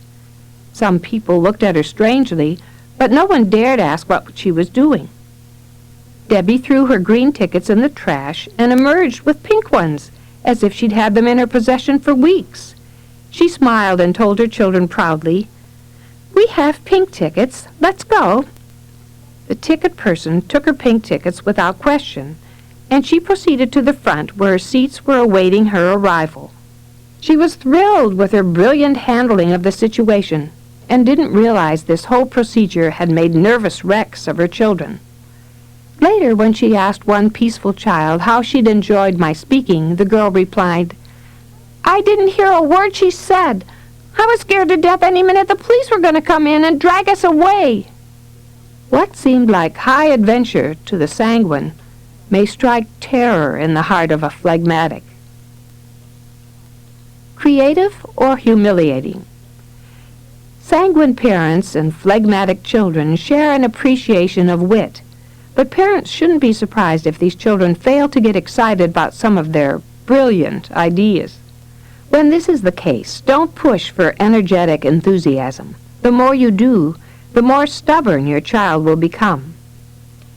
Edie was trying to come up with a visual way to teach her study group the principle that looks can be deceiving and that we shouldn't make snap judgments about people. She finally decided she would dress like a teen and see how many made snap judgments about her. Edie really got into the charade. She went to a resale shop and got teen clothes and a dog-collar necklace with black nails sticking out of it. Her hairdresser gave her a purple rinse, then ratted and spiked her hair with gel. By the time Edie was ready, she was delighted with her results. She thought her husband and son would laugh along with her and praise her for her creativity. Instead, her melancholy husband was shocked, could hardly eat, and wouldn't kiss her goodbye. Her phlegmatic son was humiliated and proclaimed, "You're lucky I'm not getting sick all over this table." Edie learned not to pursue such a creative idea without first running it by the family. Even if you make a hit with your public, when you humiliate or embarrass your family, the venture isn't worth the price of the purple spiked hair and phony tattoo. What time is it anyway? Sanguines and phlegmatics are both casual about appointments and time. But the sanguine's forgetfulness when it comes to time can sometimes cause scary situations for the phlegmatic child. Sanguine Ellen loved to teach and took a job as a substitute teacher in a local district. She was home in time for her first grader's return, and her younger children were able to attend a competent daycare. One day she got out early from her assignment and seized the moment to go shopping. She found an exciting sale on children's clothing and simply had to see what she could find. She was keeping careful tabs on her watch so as not to be late, and was thankful to be getting so much done in such good time. Knowing she soon had to be on her way lest she not get there before Brett arrived, she drew her shopping spree to a close. When Ellen got into her car, she realized that her watch had stopped and that little Brett was due home at any moment. Ellen sped to the babysitter to pick up her two youngest children, then rushed home to find that phlegmatic Brett hadn't returned home yet. She was relieved for a while. But as she realized that the bus had never been that late, her fragile calm quickly gave way to panic. Where could Brett have gone? She looked everywhere, down at the water's edge, at the public dock. Ellen was frantically trying to figure out where Brett could have gone and was preparing to phone in a lost child report when Brett came in the back door. He put his bags down, but didn't talk to her. Brett claims he doesn't remember the incident today, but Ellen surely does. She says that was the day she finally learned to keep track of time and not blame others for her mistakes. Powerful parent with a peaceful child. The powerful parent loves the peaceful child because by nature he is a follower and is most willing to do what the powerful parent instructs. Since this child's inner desire is to avoid any sign of conflict, he wants to do what will make the parent happy. This spirit of obedience pleases the powerful parent who aims to keep people under control. Problems arise when the powerful parent overwhelms the peaceful child, can't understand why he lacks ambition, and knocks him down in an effort to get the child up and moving. Aggressive motivation doesn't work with a phlegmatic, but a powerful parent who understands a child's nature and makes him feel capable and valuable will become a hero to the child. You decide. The agreeable phlegmatic's desire for peace is difficult for opinionated cholerics to understand. Cholerics care so much about everything that they can't believe phlegmatics don't care at all. John is a college sophomore with a choleric sister at the same college. He is a sweet, dependable phlegmatic who is happy for his sister to set up his social life. When his grandmother asked him what type of girlfriend he was looking for, he answered, "I'm not really looking for one, but it would have to be someone my sister would approve of." And she's probably out there interviewing candidates. What's the point? Even a young child notices when he is different from the rest of the family. If he's not affirmed for his own personality, the phlegmatic child will tend to think there's something wrong with him. This is particularly true in a house full of cholerics who work around the clock, leaving the phlegmatic feeling worthless in their dust. Brendan is a super bright kid. He gets decent grades, and he's in an accelerated program at school. But he's rather like the absent-minded professor. He has an awful time remembering his responsibilities. One night at bedtime, Kim was getting after Brendan for a couple of tasks that were uncompleted. She must have seemed pretty disappointed in him because he got big tears in his eyes. When asked what was wrong, he was quiet a minute, and then, with his hands covering his closed eyes, he simply said, "I'm pointless." He felt like his life had no point. Kim tried to encourage him, saying, "Bren, you're 10. Your point is to go to school and learn stuff and just grow up." His response was, "Life just doesn't seem to mean very much at all." After that night, Kim and her husband made a renewed effort to affirm Brendan's character. Everyone needs to feel they have a point. Take time to motivate your phlegmatic child and help him find what he is good at in life. Don't let this child grow up saying, "I'm pointless." Don't do it for them. Allowing a phlegmatic child to function in his weaknesses through childhood can result in devastating effects in his adult life. Phlegmatic children who never learn to take responsibility for themselves will make poor marriage partners and even more pitiful parents. Tim's parents allowed his older sisters to serve and care for their little brother well past his baby years. Even after the children became adults, the girls still waited on their brother. One afternoon, Tim left his preschool-aged son playing on the driveway in his parked car while he joined the rest of the men upstairs watching football. One of the in-laws drove up, saw the 3-year-old behind the wheel of the car, which still had the keys in it, and came upstairs to tell Tim. He didn't move. After a few minutes, someone else came up and complained about the danger of little Timothy playing in the car with the ignition keys in it. Finally, 2 others left the room to rescue Tim's son from the driveway. He still didn't see the problem, and he never will as long as others are there to take care of things for him. It may seem easier to do things for the phlegmatic child than to wait for him to do them. But don't give in to the temptation.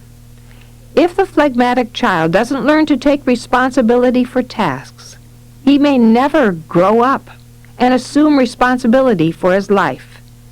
Help him get organized, but don't do the work for him.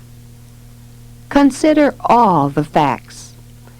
The peaceful's easygoing nature is often quite forgiving of others' oversights. And the powerful parent who is easily distracted by more demanding people and tasks will probably need such forgiveness. But even when the choleric parent should be grateful for a child's willingness to forgive and forget, this highly driven individual can quickly become impatient with the phlegmatic child's laid-back approach to life. When Tommy woke, it was dark. He panicked because he knew his dad would be angry that he wasn't waiting where he was supposed to be. And he was hungry. When he walked to the church next door and asked if he could use the phone to call his parents, the pastor was relieved to see him. "Your dad came looking for you, and no one could find you, Tommy," he explained. "Your parents have been very worried and were thinking of calling the police." Within a few minutes, Tommy's dad drove up. Tommy climbed in the car, and they were on their way home. If you were Tommy's choleric parent, how would you react? Tommy was grateful that his dad did understand both his own personality and that of his son. On their way home, his dad apologized for being late and suggested that in the future they should pick an exact place for Tommy to wait. Now that's a nice choleric positive, acknowledging his own responsibility and looking for a solution at the same time. Choose your battles.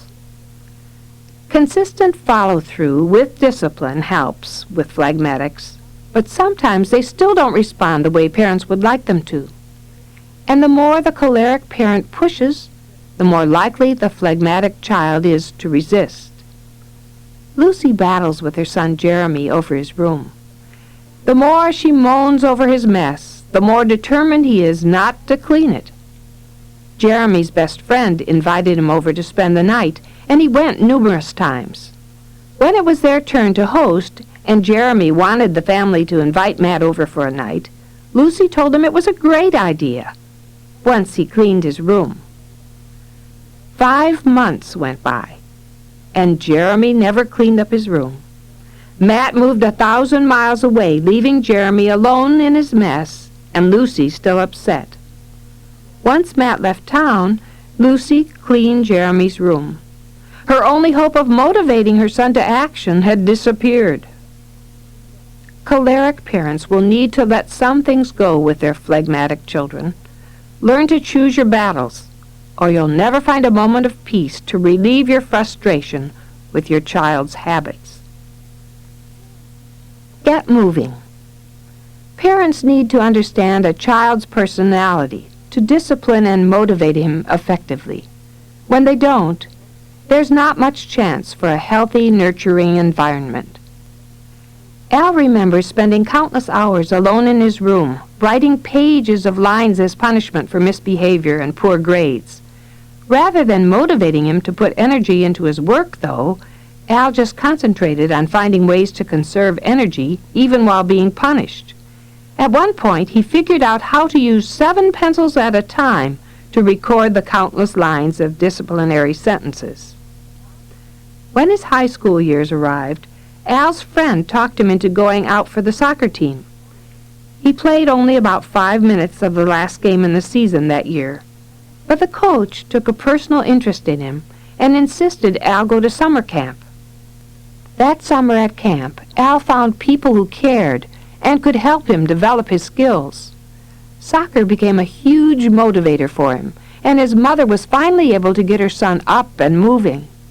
Al began to develop new respect for himself when he could see the improvement of his skill level. And the next season, he returned as the leading scorer for the team. At last, this single-interest child had found a reason to do something. Don't expect your phlegmatic children to live up to your expectations in every area of life. Help them find their own areas of interest and set goals for success. I'll do it on my time.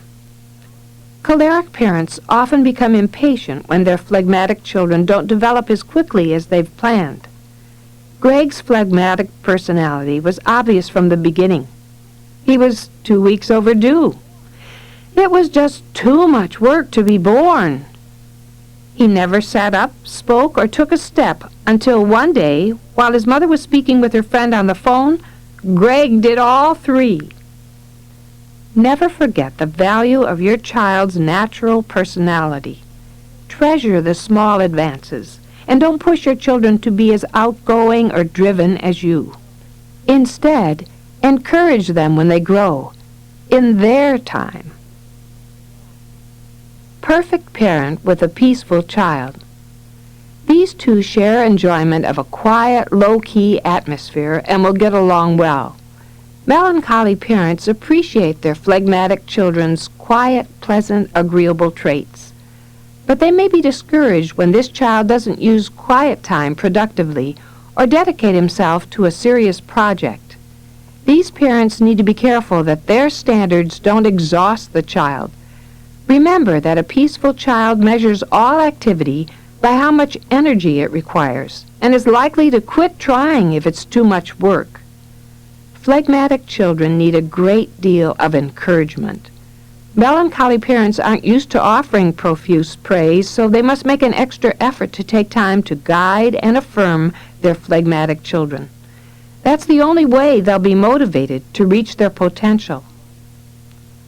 You're perfect, or ours. Peaceful children have insight like no others when it comes to the differences between themselves and their perfect parents. Libby's 2 phlegmatic little daughters are no exception. When she asks them to clean their rooms, their response has always been, "Does it have to be your perfect, Mom, or can it be our perfect?" Libby has learned to show her girls the value of recognizing differing perspectives. Because she's willing to admit that her standard of perfection isn't necessarily the standard, her daughters are growing up to understand that it's okay to disagree on what constitutes a perfect room, but that they have to agree on which standard to use in a given situation. If your children grow up to understand the differences between the personalities, they'll be able to develop better people skills and realistic expectations of others. Come back to the real world. Because phlegmatic children can be so single-minded, it is often difficult to find something that really interests them. Once they find their niche and are enjoying that activity, nothing can tear them away, even to the point of neglecting other important matters.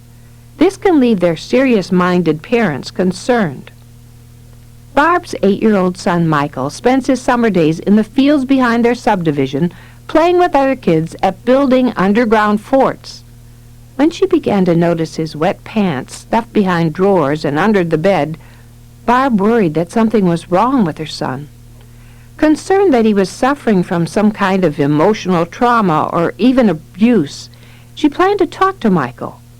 When she finally gathered the courage to confront her son, Barb was relieved at his reply.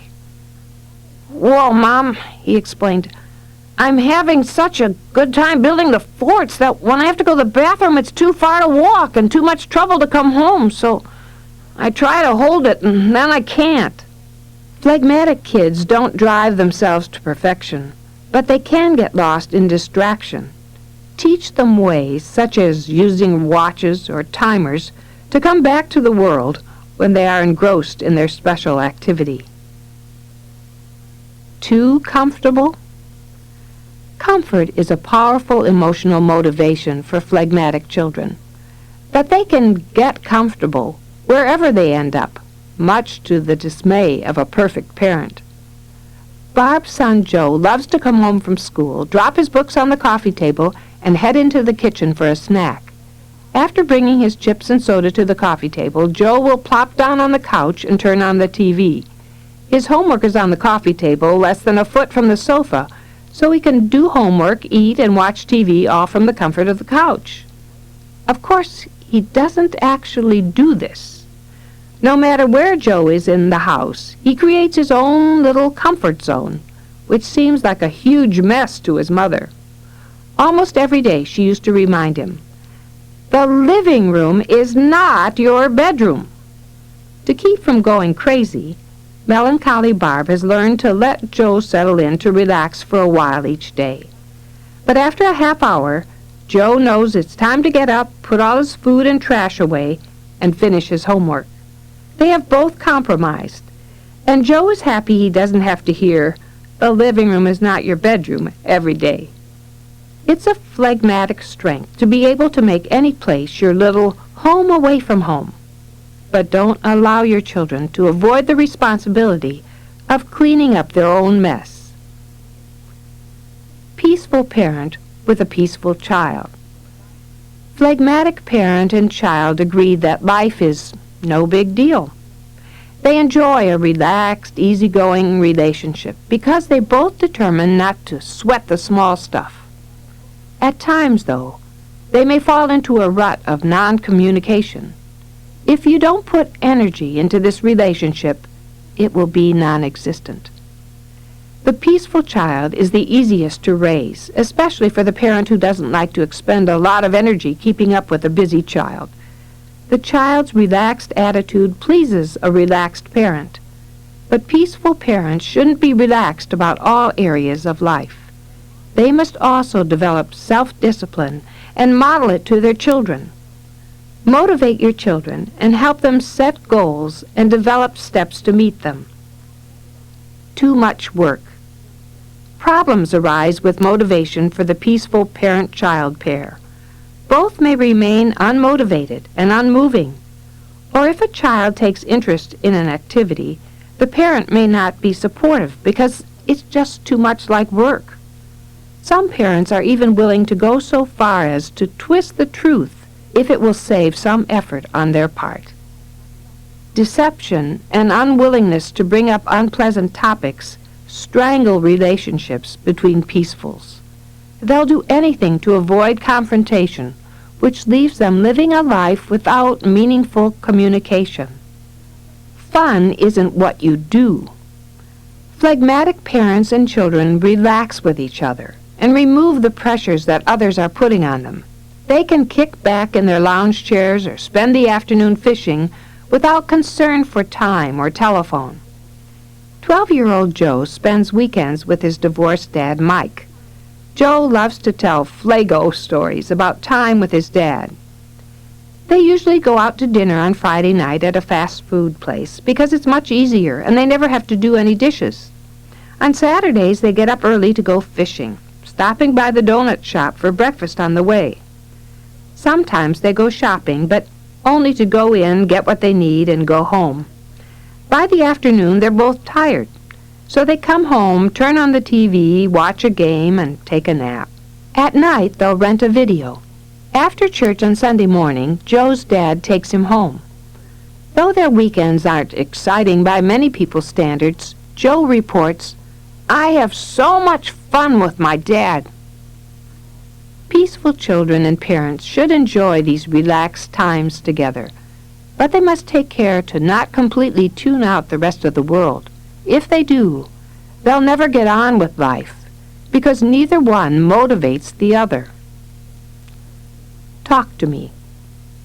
If phlegmatic parents don't force themselves to be more responsive to the world around them, their children will learn not to go to them for action or answers.